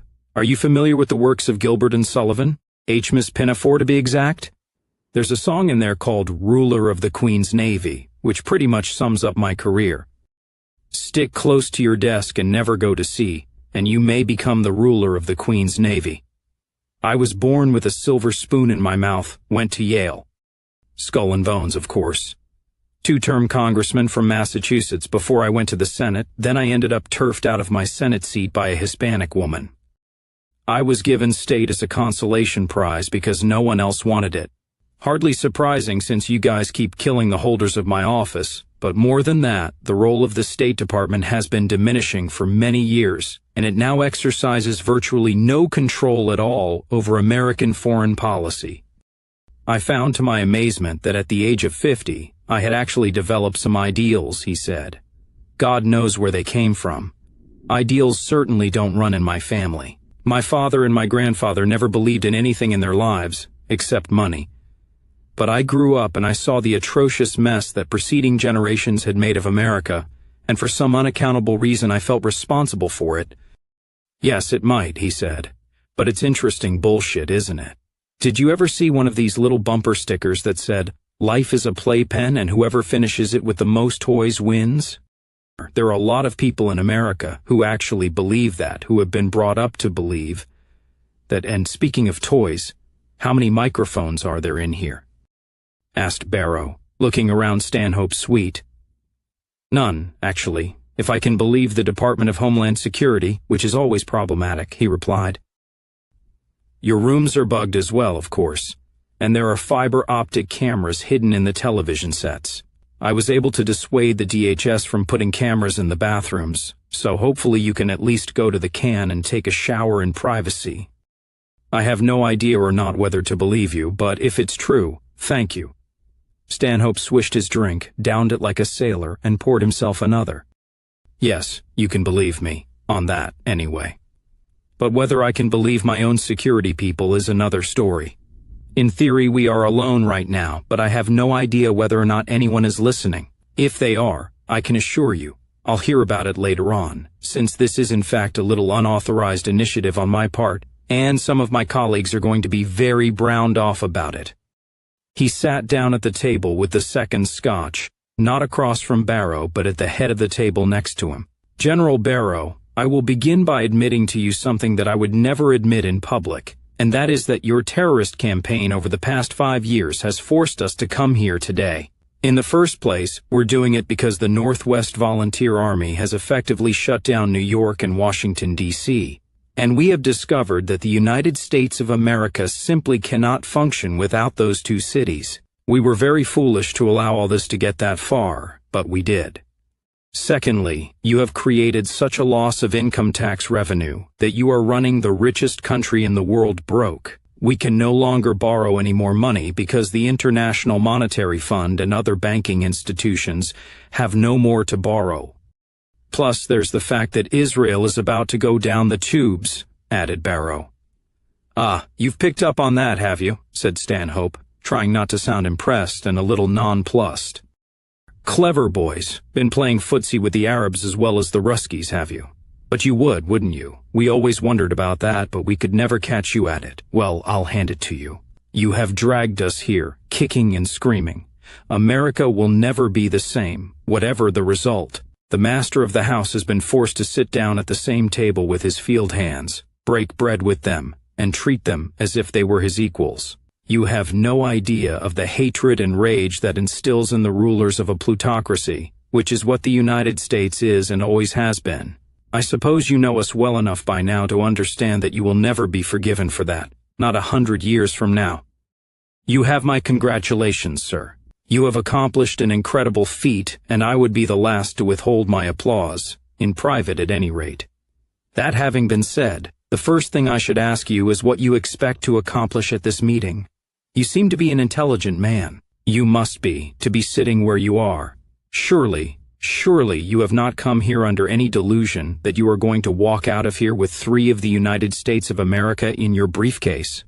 Such a thing is literally unthinkable. We couldn't do that if we wanted to. It's, well, unthinkable, pardon the repetition. It is literally impossible for us to wrap our minds around any such idea. It's not on, General Barrow, really it's not. The one thing that terrifies me is that you and your associates may have committed the most fatal mistake in all of politics and statecraft, that of coming to believe your own propaganda. Is that the case? To see if I'll blow up and go into a tirade? Asked Barrow with a grin. You want tirades, Corby Morgan's your man, provoke him into one if I were you. He tends to strangle and bang heads on things while he rants. Yes, so I understand, said Stanhope, looking irritated. Why exactly would you bring someone like that to a peace conference? You think we can be bullied into giving you what you want? He is here as a kind of watching brief for those among us who don't really want this conference to take place at all, said Barrow frankly. I'm sure you have someone like that on your side, Brubaker or Weintraub. There are a lot of us who have developed a taste for killing our enemies and they don't want to give it up, even for the main prize itself. You might want to bear that in mind, Mr. Stanhope. The fact is, you have thrown everything but the kitchen sink at us in an effort to stop us, violated every law and constitutional protection and basic tenet of human decency, and you haven't done too well. They say every major international treaty negotiation has a ghost at the table, said Stanhope reflectively. Yeah, I know what you mean, concurred Barrow. Ours is the mask of the Red Death, the fact that we have broken your credible monopoly of armed force and you cannot restore it. I assume we'll be coming in for our fair share of threats in the coming days, and we're ready for that. But the fact is, Mr. Stanhope, you can't stop us with force. You've tried and you've failed. Outlawry, informers, million-dollar rewards, an army of thugs, torture, internment, murder, the bulldozing of homes, the deportation of entire populations to concentration camps in Nevada. Nothing has worked. Just recently you thought you were going to stop us by turning Christian fundamentalists against us and using them as counter-revolutionary shock troops. That has failed as well. Your little Christian militia project, or perhaps I should say Mr. Weintraub's little Christian militia project, turned out to be a dud. It's fizzling even as we speak. There have been some incidents, yes, but the fact is that the majority of the people in evangelical churches haven't been dumb enough to fall for your trap. Yes, I understand you were able to infiltrate one of the cells, and that blew the operation prematurely, said Stanhope with a wry smile of acknowledgement. And you're right, that was Howard's little project, which I never approved, nor was I involved in it. We seem to have consistently misjudged your intelligence capacities. As an interesting aside, the 2 young people who accomplished that successful mission are in with me in our delegation, Barrow told him before he continued. What are you going to try next? An atomic bomb on Seattle? You're quite capable of it if you thought it would work, but you know it won't. Now I think I've strained all the outrage out of my system. Hope so. You sit there and tell me that we can't have the Republic. All I can say is that you either don't know us very well, or you're just fishing. But fine, I'll play along. There's a lot of detail we're prepared to be flexible on, but the substance of independence isn't one of them. We either walk out of here with at least 3 states in our briefcase, and I'll be damned hard put to sell only 3 to the Army. Council, or we go back to fighting and probably end up grabbing a great deal more a few years down the road when the United States finally implodes. You don't think we can do it? You don't think we're perfectly willing to do it? Well, whenever you want, you can find out. This is your party, and you can pull the plug any time. Now, I know you think you can either dazzle us with brilliance or baffle us with bullshit into accepting some kind of faux republic or white Puerto Rico or something of the kind, maybe not even that. Fine. We can sit here as long as you like, and we can find a new way to say no every day. It's your call how long you want to stretch it out before you either decide to sign off on a white republic and let us get on with building a new world and new lives, or else we start shooting again." "You mentioned flexibility," said Stanhope with interest. "Define flexible." "Look, please don't take my terminology amiss, but we understand that your dogs are hungry. We're going to have to throw you some bones, and there's going to have to be some meat and juice on them. I think you'll be amazed at what kind of compromise we would be willing to accept, so long as the Union remains intact, as was settled back in 1865. I know you have an officer corps, a leadership group. I'm not trying to bribe you when I say that if we can come to some kind of sensible arrangement here, that group among you has an assured and incredible future. You've demonstrated a kind of dedication, an initiative, adaptability, and courage that I wish to hell we could find in our own soldiers and administrators. Let me guess. Like the ancient Romans, you want to hire us barbarians to command your armies and fight your battles for you?" chuckled Barrow. Not even close, Stanhope. I've been to Iraq once. Didn't like it." "Come on, you can't be serious." "A conference like this may have certain red lines that simply cannot be crossed." "True," said Stanhope. "I've just explained to you what ours are. We're not letting you have your own country to play with. You play too rough. You're not getting Washington and Oregon and Idaho, Barrow, but what you might come away with is a whole new racial dispensation for all your people across North America." "I can see this is going to take a while," said Barrow with a wry chuckle. "But eventually, one way or the other, you are going to learn to take no for an answer." They came out of the conference room a few minutes later to find Susan Horowitz, still curled up in the armchair with her cup of herbal tea, watching while Cody sat ostentatiously reading a magazine and ignoring her. He got up without a word, ready to accompany Barrow back to their own part of the hotel. "My, this looks frosty," commented Stanhope. "But then I suppose it would be, wouldn't it? Well, at least you're not killing each other." "The thought did occur to me, sir," said Cody. "I especially liked the part where he said he'd shoot me a few extra times in the face to mess it up," said Susan archly, rising to her feet. "All right, Stanhope, now on a dead serious issue," said Barrow, politely but firmly. "Miss Horowitz here wanted to make a personal point by coming to our part of the hotel, and she made it. I see no need for her to make it again, or for there to be any more petty provocations like this. It's not a good idea, and it could lead to something very serious. Cody is a highly disciplined young man, but there simply isn't any point in putting that kind of strain on him, or any of us." He turned to Miss Horowitz. "Ma'am, I presume you know history and you are familiar with what's been going on over the past 5 years. I understand enough about the psychology of your people to understand why you are driven to pick and poke and nip and push, but you had better not do it again, or I will not be responsible for the consequences. If you insist on my spelling it out, then I shall do so. You and all Jews are vermin, and yes, we really do want to kill you. There is such a thing as pushing your luck. You pushed it today and got away with it. The next time you'll probably end up with your elegant neck snapped like a chicken's, and I won't do a damned thing to stop it.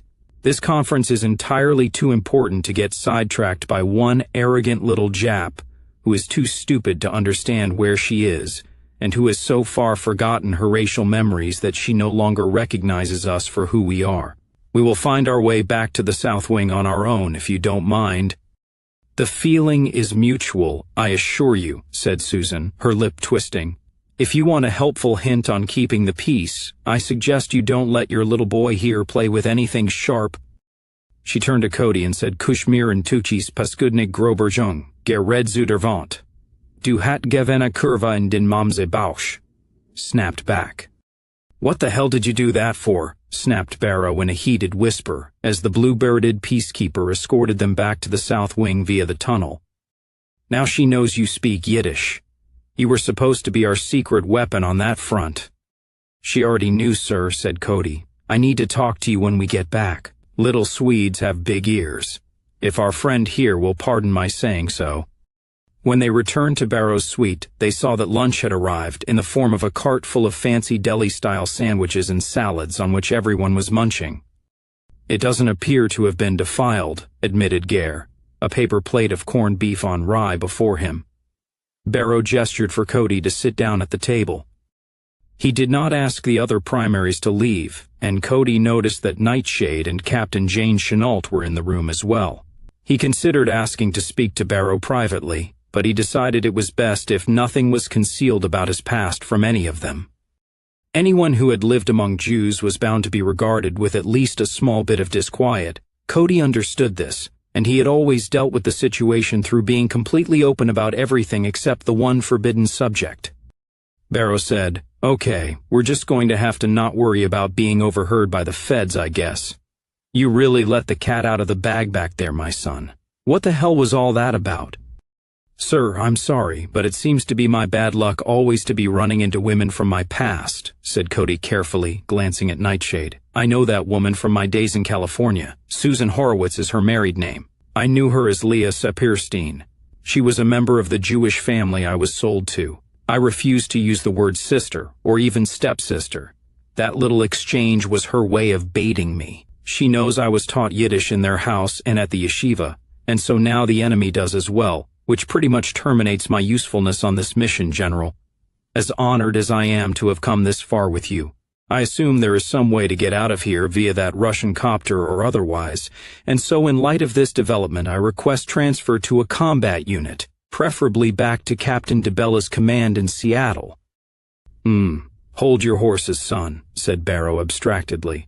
"You're by no means a useless mouth, even if they have twigged to your little secret. Before we go any farther, what exactly did you two say to each other?" "Nearest competitor, which is Arabic, and 3 times more abusive expressions and profane words than Italian.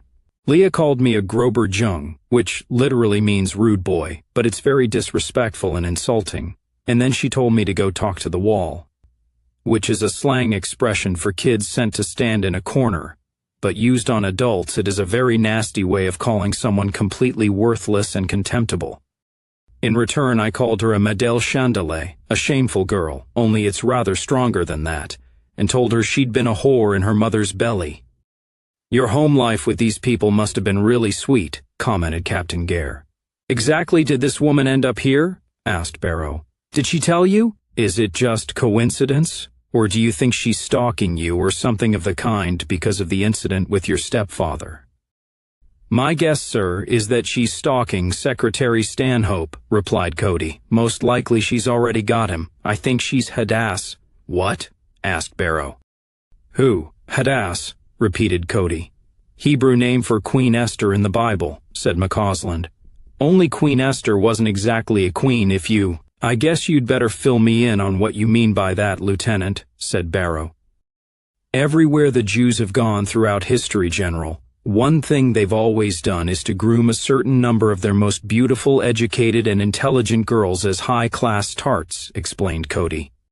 "They identify the most powerful Gentile leaders in their host society, noblemen and kings and churchmen in the Middle Ages, politicians and billionaires and intelligentsia today, and they more or less pimp these girls out to them. Among the Jews themselves it's no secret that this happens. These women are called Hadass, after the Bible story, and this practice or institution of concubinage to powerful goyim is called Hadassah. Yeah, I know, there's a Jewish women's charity by that name. I've never denied they occasionally have a sense of humor. But it's more than simple pandering. The Jews are long-term planners. When they corrupt someone, they want to make damn sure he stays corrupted. These women are not so much spies or provocateurs, although often enough they do fulfill that function. Their purpose is to make these powerful Gentile men like Jews. You got some hot little Hebrew number in your bed, rocking your world at night. You're naturally disposed to give her people a break in the way of business during the day. Sometimes these are lifelong relationships, and sometimes the Gentile leaders actually marry these Jewish women. This goes way back. The Emperor Nero had Poppaea, which is why the Christians got tossed to the lions down at the Colosseum, and the Jews didn't. The Viking chieftain Ragnar Lodbrok had Mira, which is how the Jews established a brief commercial monopoly in Scandinavia when Christian missionaries were still killed on sight. Richard the Lionhearted had a Hadass, whose name I forget, which was how the Jews became what was called king's persons and the royal tax collectors. Richard went off on crusade and left England in the hands of his Jews, which was why so many people supported his brother Prince John in his attempts to usurp the throne. You weren't in any of Red Morehouse's history classes, were you? Asked Barrow in bemusement. No, sir. I just hung around in the downtown library in Seattle to stay out of the cold, back when I was a street kid.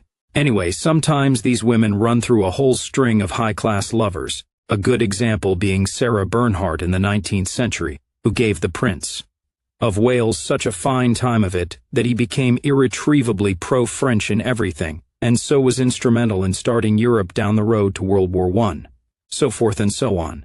These bitches have done incredible damage down through the ages. The classic example is the old Soviet Union, where every single major Gentile Bolshevik under Lenin, Stalin, and Khrushchev had either a Jewish wife or long-term mistress. Stalin himself spent the last 20 years of his life shacked up with Rosa Kaganovich, Lazar the butcher's sister. In America, we had a brief glimpse of Hadassah with the Monica Lewinsky episode under Clinton I. Everyone wondered why Monica's father didn't come after Clinton with a shotgun for debauching his daughter, or at least criticize Clinton publicly. They didn't realize that Hadassah is an ancient Jewish tradition, and it's considered an honor to have a Hadass in the family. Dr. Lewinsky was proud as punch of his little girl. He should have been. There's every chance she put Clinton in the mood to betray the Palestinians at the 2000 Camp David summit, which brought on the Second Intifada and endless bloodshed. "Ooh, Kai," said Barrow slowly. "And you think this Horowitz woman is Stanhope's Hadass? She's on Senator Galinsky's staff, so what's she doing running Stanhope's errands and hanging around his hotel suite?" returned Cody. "Her husband is conveniently absent in D.C. and probably knows damned well what she's doing, and even glories in it. The Americans must surely understand how potentially sensitive every Jewish participant in this conference is. The Jews would definitely want someone next to Stanhope during negotiations of this nature, and they must have pulled some pretty powerful strings to get the Horowitzes on board." "Stanhope's married," pointed out McCausland with disgust. "Not that that means anything anymore these days, and if you're right, her husband is going along with this?" asked Gare incredulously. "Pimping out his own wife? Talk about your indecent proposals." "I know it's hard to understand, but these people are actually proud of the women who do this," Cody said again patiently. "To a Jew, the preservation of Jewish life and power is the highest of all mitzvahs or holy acts. It's called pikuach nefesh in Hebrew, and in the Talmud, the rabbis all agree that saving Jewish life justifies any sin or crime whatsoever, and there is no sin and great virtue attached to it. Anyway, if I'm right, sir, you need to bear in mind who's most likely whispering in Stanhope's ear at night, and also picking up on virtually everything via pillow talk and transmitting the information to points unknown. Well, in that case, your being recognized wasn't a total waste, and who knows? Your language skills may yet be of some use," said Barrow philosophically. "Look, we're going to face setbacks every day here. Give me one of those plates, and you get one too, Cody. What's this, a sub?" This is pretty good grub, I admit. Better than living off canned goods and fast food like most of us have been doing. Look, do you figure this girl's presence here along with yourself is just a coincidence?" "No, sir," said Cody, who'd selected a kielbasa and potato salad. "But you should also bear in mind the media will out that business of me spiking Larry Saperstein before I ran away and came home. Going to happen. They'll probably lay it on you at this press conference at 3, said Jane Chenault. Just be prepared and snappy answer." "I wouldn't worry about it," said Barrow. "I mean, it's not like every one of us here isn't wanted for something. Besides, according to what I've seen on CNN so far, we're now the laughing terrorists," said Jane. "Yeah, well, he who laughs last laughs best," said Barrow. "All right, Cody, we'll keep an eye on this Horowitz woman, and your request for a transfer is denied. You can still be useful, and besides, if I sent you away it would break poor Emily's heart."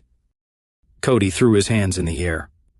"Why is it that this entire outfit seems to think there is something going on between me and Lieutenant Pastras?" he raved. "Jesus, you'd think we'd have other things to occupy our minds than schoolyard gossip."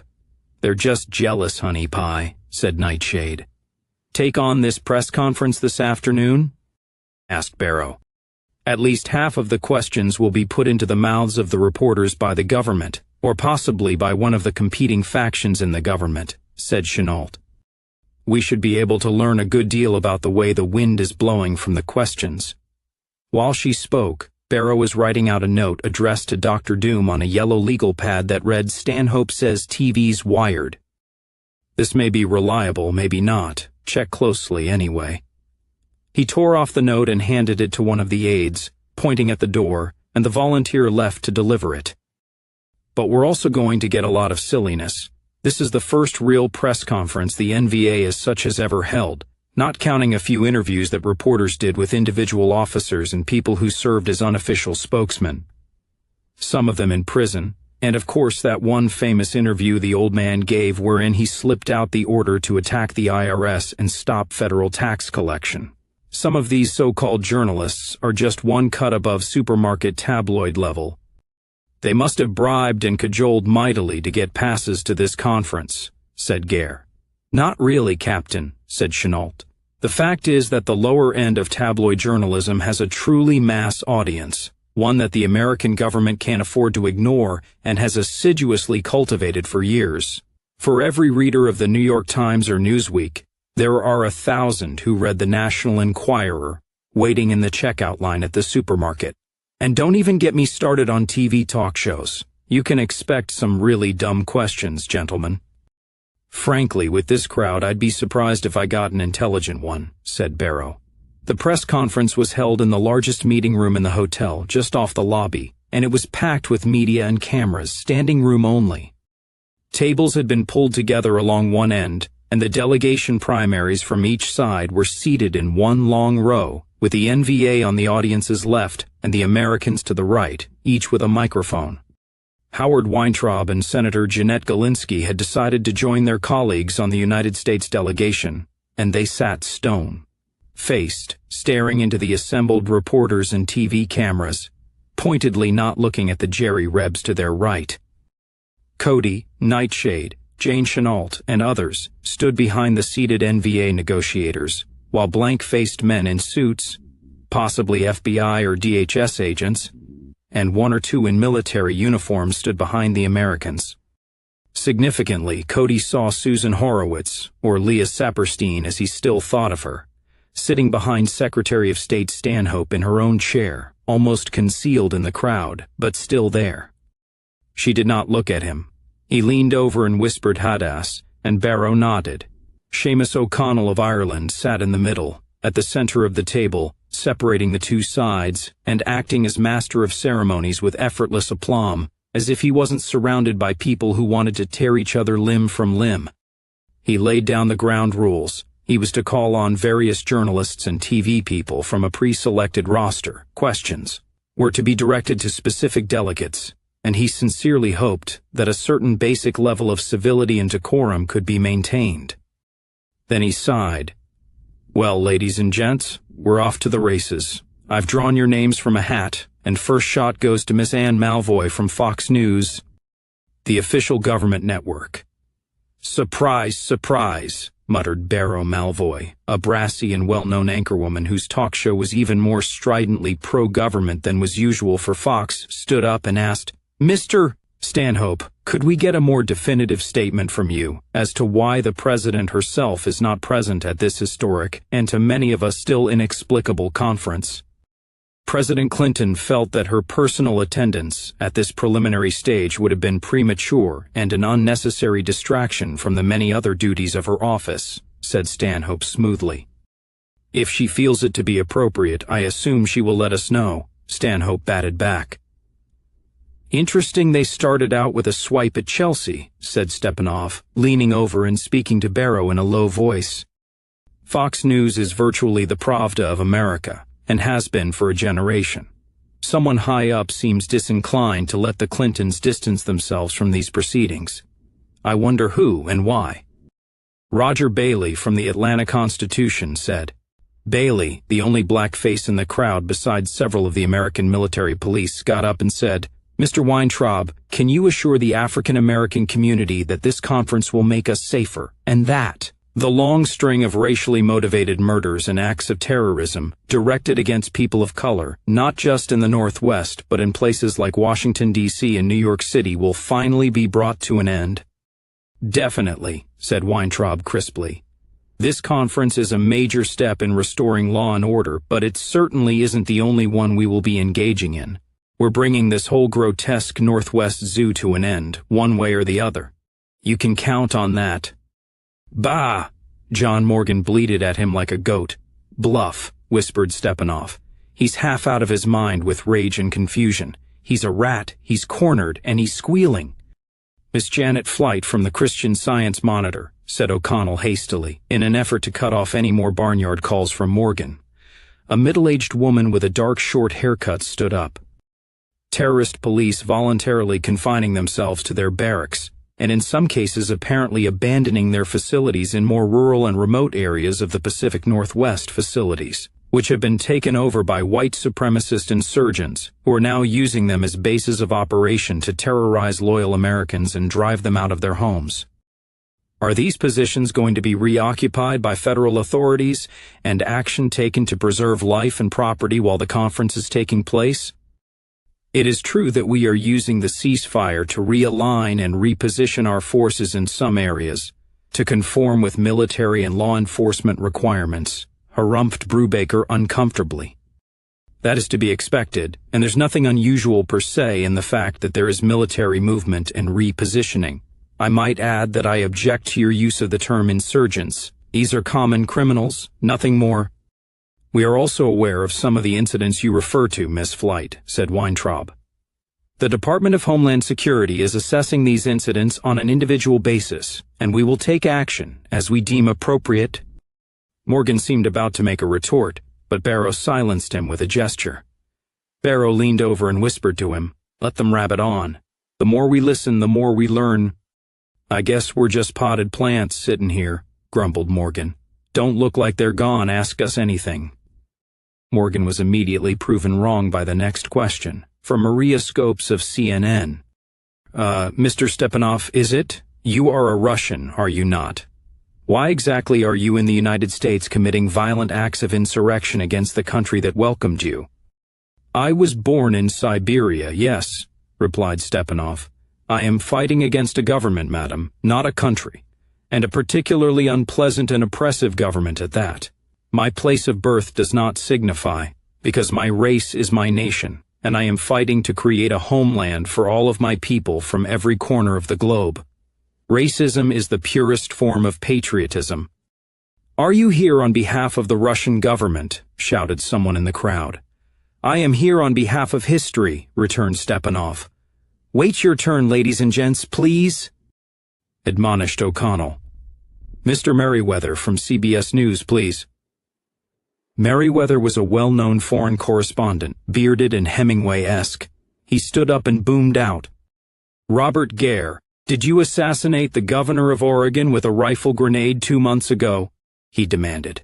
"Sure did," replied Gare cheerfully. Merriweather turned to Weintraub.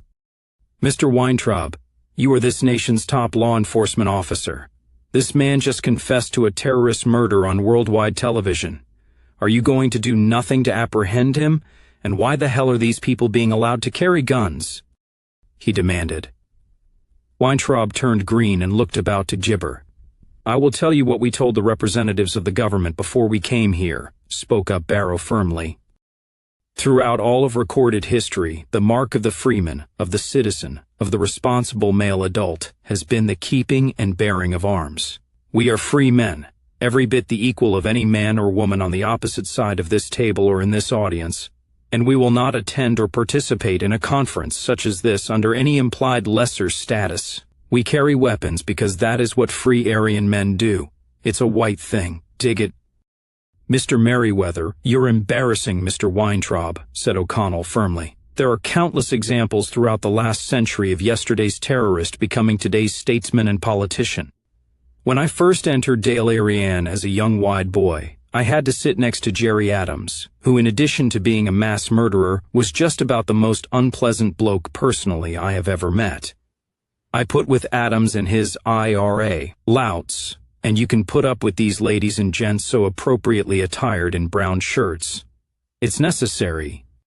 Jane Chenault leaned down and whispered to Barrow, who spoke up. "Mr. Merriweather, I understand that you are a reporter and that a situation of this nature is of interest to you and your audience, but I don't really think a long digression into our multifarious, colorful careers here and now would be helpful. So I'll tell you what, later on, if you like, you can sit down and have a private interview with Captain Gare, and he can tell you all about the various body parts he's sent flying, including Governor Delmars. Would that be satisfactory?" Merriweather grinned, and having gotten his scoop and his soundbite, sat down. Next up was Richard Pell from the Associated Press. "General Barrow, are you people really serious about this all-white apartheid nation carved out of Washington and Idaho?" "Not at all," replied Barrow cheerfully. "We've been killing people and blowing up things for the past 5 years just for the hell of it."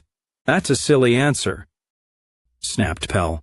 "It was a silly question, sir. I tell you what, let me save you fine folks from the Fourth Estate a lot of time and give you enough for a dozen sound bites. I was going to save this for our first conference meeting tomorrow, but I see no reason why the whole world shouldn't hear what I have to say." Frank Barrow got up and addressed the American delegation down the table. "I think that in all fairness to those who have died on both sides of this war over the past 5 years, I need to tell you people flat out, from the beginning, that if you think we're going to walk out of here with something besides an independent, sovereign Aryan republic in these briefcases, then not only are you completely mistaken, but it's clear that you know us so little that there is no point in continuing these discussions. We might as well close up shop right now and get back to slaughtering one another, until you guys get ready to get serious. I know that in your minds you have some idea that you will be able to buy us off with money, or with shiny toys, or else you think we're so dumb that you're going to be able to run rings around us and swindle us out of the prize. Fair enough. I suppose you wouldn't be who and what you are if you didn't try. Deception and contempt for white people is in your very blood. You think you're going to palm us off with some kind of dominion or territorial status, turn the Northwest into some kind of white Puerto Rico or some nonsense like that. That's not going to happen. If you don't understand that, then you don't know anything at all about us. We began this rebellion to be free of you, free of your government, free of your capitalism, free of your filth and your sexual perversions, free of your Jews, free of your soulless greed, free of everything that you are. We do not want to be you anymore. We do not want to be Americans anymore. Manifest destiny might have been a good idea once, when that destiny was in control of the white men who made this continent. But it's no longer valid. America was once the shining city on the hill, but you people have turned it into the world's largest experiment in landfill. Well, all that's over now. We dawdled and screwed around for 3 generations after the end of World War II, and there is a price to be paid for that cowardice and foolishness on our part. The price is that we can't take all of our country back, but we're damned well going to take some of it back. If you want to put this biblically, long ago you took from us the birthright of our race, and in return all we got was a mess of pottage called democracy and Ronald McDonald. Fine. Well, now you're going to give Esau back what you stole from him. One last thing. Just remember as we progress that it was you who called this powwow and not us. We were ready to keep on fighting for the next 30 years when you contacted us in June. We're ready to do it now. Barrow sat down. You don't seriously imagine that you have defeated the United States of America with your vicious little terrorist campaign? Demanded Brubaker with a sneer. I don't care what you want to call it, said Barrow. The fact is that when all is said and done, you are here talking to us, and you called the meeting, not us. You can rationalize it all you want, and I have no doubt that American historians will spend the next 100 years rationalizing and explaining it all away. It is pointless to try and threaten us. The greatest glory of the past 5 years is that we are no longer afraid of you, because we have now seen that American bureaucrats and American cops and American assholes bleed just like anybody else. He turned to O'Connell and said, I'm sorry, I didn't intend to launch into a speech, but I really do think it will save everyone some time if I make clear what our position is. I don't think we need to dignify that disgraceful tirade with an answer, spluttered Weintraub. Ignore it all you want, Christ killer, thundered McCausland. Swagger and strut and cut a caper all you want in front of your tame jackals here. But the Lord has lifted his hand once again in the affairs of men, and he has brought us here to extract from you another payment on your eternal debt, the holy blood that was spilled on Calvary. Kill your God, shrieked Weintraub hysterically. Goddamn Mel Gibson, you have seen that filthy movie, haven't melted down every copy. O'Connell stood up. Gentlemen, please, you're not at the bloody hog market in Dingle, so you're not. Now sit down, the both of yez. When things had subsided, he said, Now let's at least be civil, shall we? Mr. Ramirez from the Los Angeles Times, please. McCausland spoke low to Barrow. Look, I'm sorry, Frank, I know you don't want religion injected, but Christ killer always gives them the heebie-jeebies, and it's such darn fun to watch them flip their sheeny beanie. This is going to be a dog's dinner, moaned Barrow. Ramirez from the LA Times got up and asked his question. Mr. Stanhope, would you comment on the recent talks held between government officials, senior members of Congress, and representatives of Frente de la Raza regarding the establishment of an autonomous Hispanic territory in the southwestern United States? Is this conference here at Longview the precursor to the breakup of the North American continent into separate ethnic and racial enclaves? There was sudden dead silence from the American side of the bench and from the assembled media. That's the first I've heard of any such talks, said Barrow. He called over to Stanhope, and he was heard all over the room. What, you're giving the Spics their own country in North America, but the white man can't have one too? Leaned over and quietly said, No comment. I think this would be a good point at which to bring this press conference, and without another word the whole American delegation got up and walked out. Well, I suppose that's it then, said Ambassador O'Connell, clearly nonplussed. Ladies and gentlemen, thank you for yours. The Americans may be done, Mr. O'Connell, said Barrow, but I see no reason why we should be. I'm sure these folks have a lot more questions they'd like to ask the NVA representatives. Yeah, boomed out Morgan. Hell, let those sorry assholes walk out. We're not like them. We ain't afraid of questions. Ask us anything you want, just so long as you understand that you might not like the answers you get. So for the next hour, the rebels fielded the reporters' questions, and it turned into something like everything you always wanted to know about the Northwest Volunteer Army but were afraid to ask.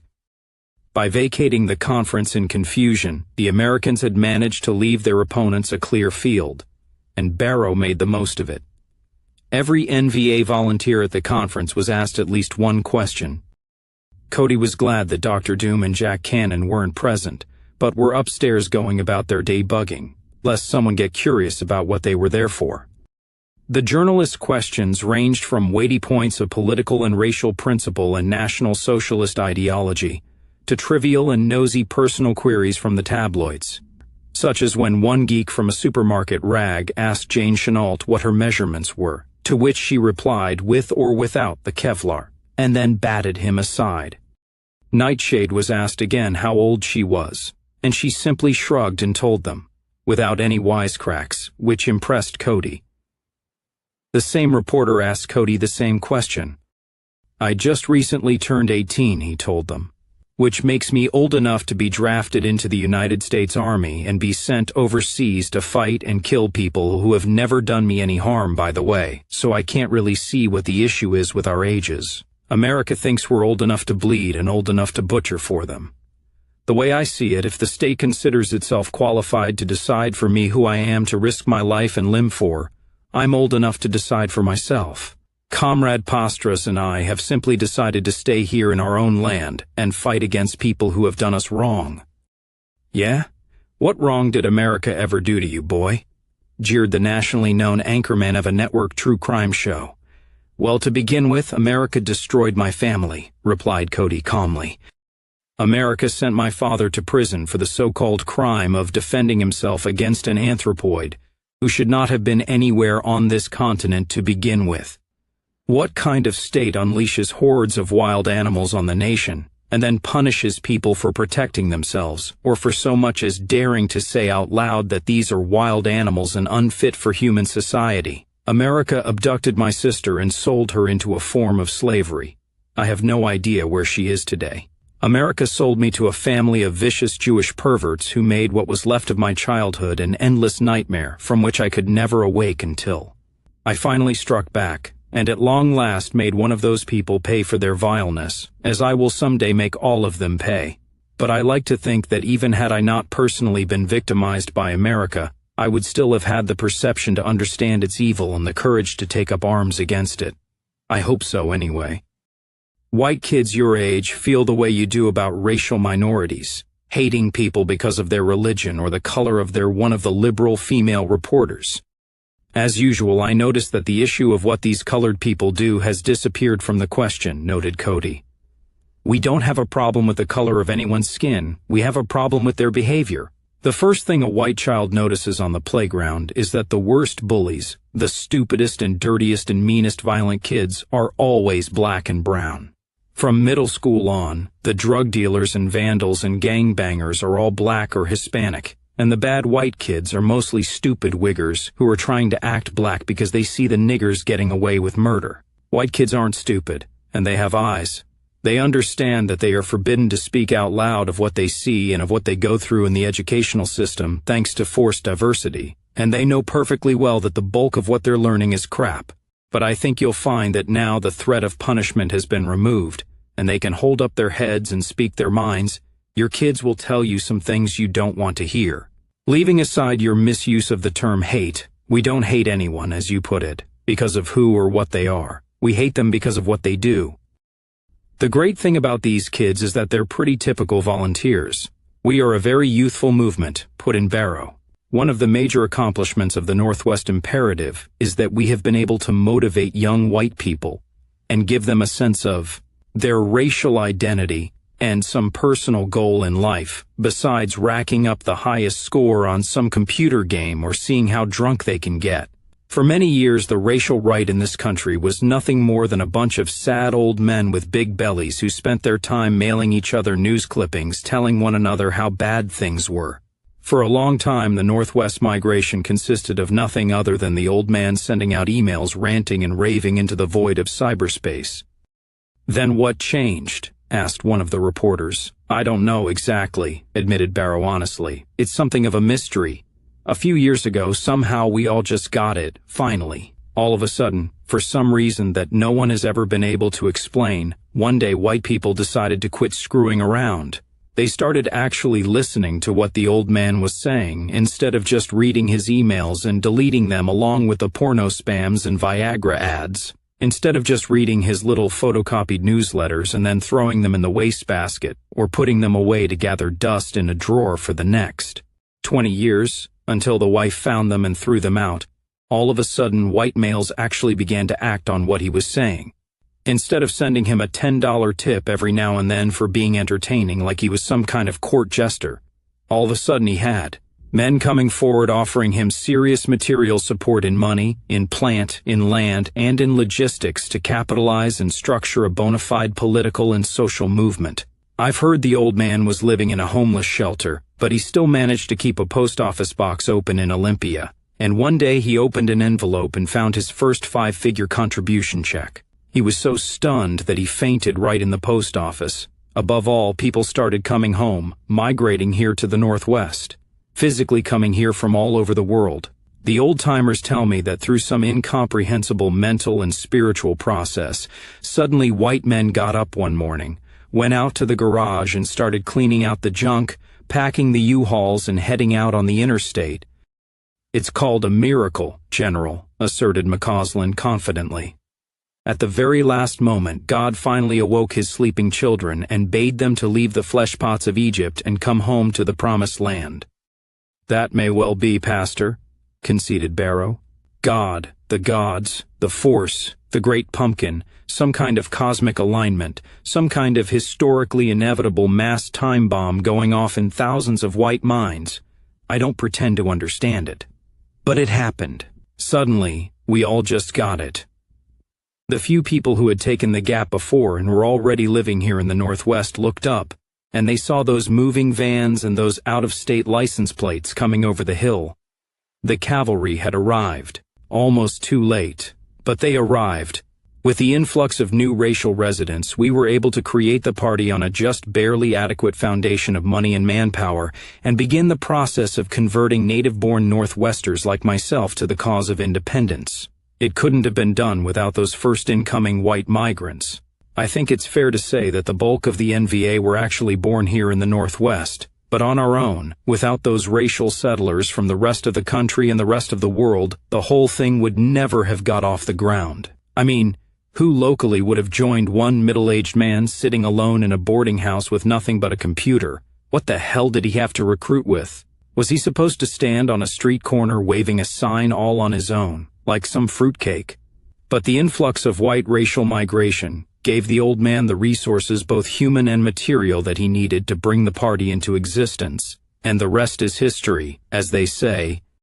The high point came when James Keller, a senior editor for Time magazine, finally asked a question. General Barrow, this may be a bit esoteric, but you have said that you are a National Socialist, a Nazi. What exactly does that mean? I don't mean Hitler and the Third Reich and World War II and all that. What I'm asking is, what does it mean to be you? Do you understand what I'm asking? I think so, said Barrow with a nod. He took a deep breath. A National Socialist is someone who accepts the burden of history. Look, cutting through all the sound and fury, I think everyone in this room knows that the party's analysis of the present world situation is accurate. The issue boils down to this: 100 years from now, are there going to be any more people on this continent who look like most of us do here in this room? The question is brutal in its simplicity. The white man, yea or nay? Will we as a race continue to exist? The Western world has reached a turning point, by the steep stages of a crisis mounting for generations, a crisis brought on us through our own weakness and cowardice and sloth. We as a people must acquire the will to survive the crisis of civilization, where that will is elsewhere divided, wavering, or absent. At issue is whether our sick and weakened society, which we call Western civilization, and which is the sole product of the Aryan race, can, in its extremity, still call up men and women whose faith in it is so great that they will voluntarily abandon those things which men hold good, including life, in order to defend it.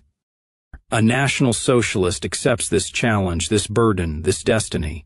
Above all things, National Socialism means duty. Duty to oneself, to be true to one's racial destiny. In this soft and supine era, most white men run away from duty, will do anything to avoid it, for it is difficult and demanding and interferes with their television. We are the ones who don't run away. We are the ones who take upon ourselves the burden of deciding in what form human destiny will be shaped. To be a National Socialist means taking on not only a responsibility but moral authority, the right to determine the fate of others. And that is a terrible duty to assume, one which frightens and horrifies most modern men. To be a National Socialist entails the courage to determine that this society is sick beyond saving, and that mercy itself requires its swift extinction. To be a National Socialist requires cultivating the character, the intelligence, and the moral strength to recognize the true issues at stake for our race and our civilization in the face of overwhelming opposition. There are some things in life that just plain have to be done. You don't argue about them, you don't debate over them, you don't try to justify them. You simply do them and you don't talk about it afterwards. We are the men and women who do what has to be done to secure the existence of our people and a future for white children. That is who we are, and that is why we are here. Barrow brought the conference to a close after about an hour. I think you've got enough to keep your talking heads babbling for quite a while, he told the disappointed media sharks. He led the NVA delegation out, and on the elevator back up to the second floor, he turned to Stepanov. Right, I'm calling Red as soon as I get back upstairs. Bugged phones or not, we need to know as much as we can about this Southwest Mexican independence thing. It's gone out over the air already, and the whole country saw how it freaked out Stanhope and his droids, so we won't be letting any big secrets out by letting the enemy know we're curious as to what's going on. Back in the suite, he dialed an agreed-upon number that would reroute the call to wherever Morehouse was, partially through an internet connection, which would make it difficult if not impossible for the feds monitoring cell site transmissions to pinpoint the location of the recipient. He got Morehouse on the cell phone. "I'm taking you up on your suggestion, Red," he said. "I miss you so much. I just had to hear your dulcet tones again right away." "Did you see the press conference?" "Yes, and the council is asking me to convey my congratulations," said Morehouse. "You all did very well." I did indeed. Looks like there's other pots boiling on the American stove besides us. I think we just found another key to this whole business. "It's not only Israel," said Morehouse. "Okay, I don't know anything at all about this. If the Mexicans are agitating for their own piece of the American pie and getting close to getting it, I need as full a briefing as you can give us," said Barrow. "Bearing in mind the nature of these phones, I'll leave it up to your vast ingenuity how you get us the information."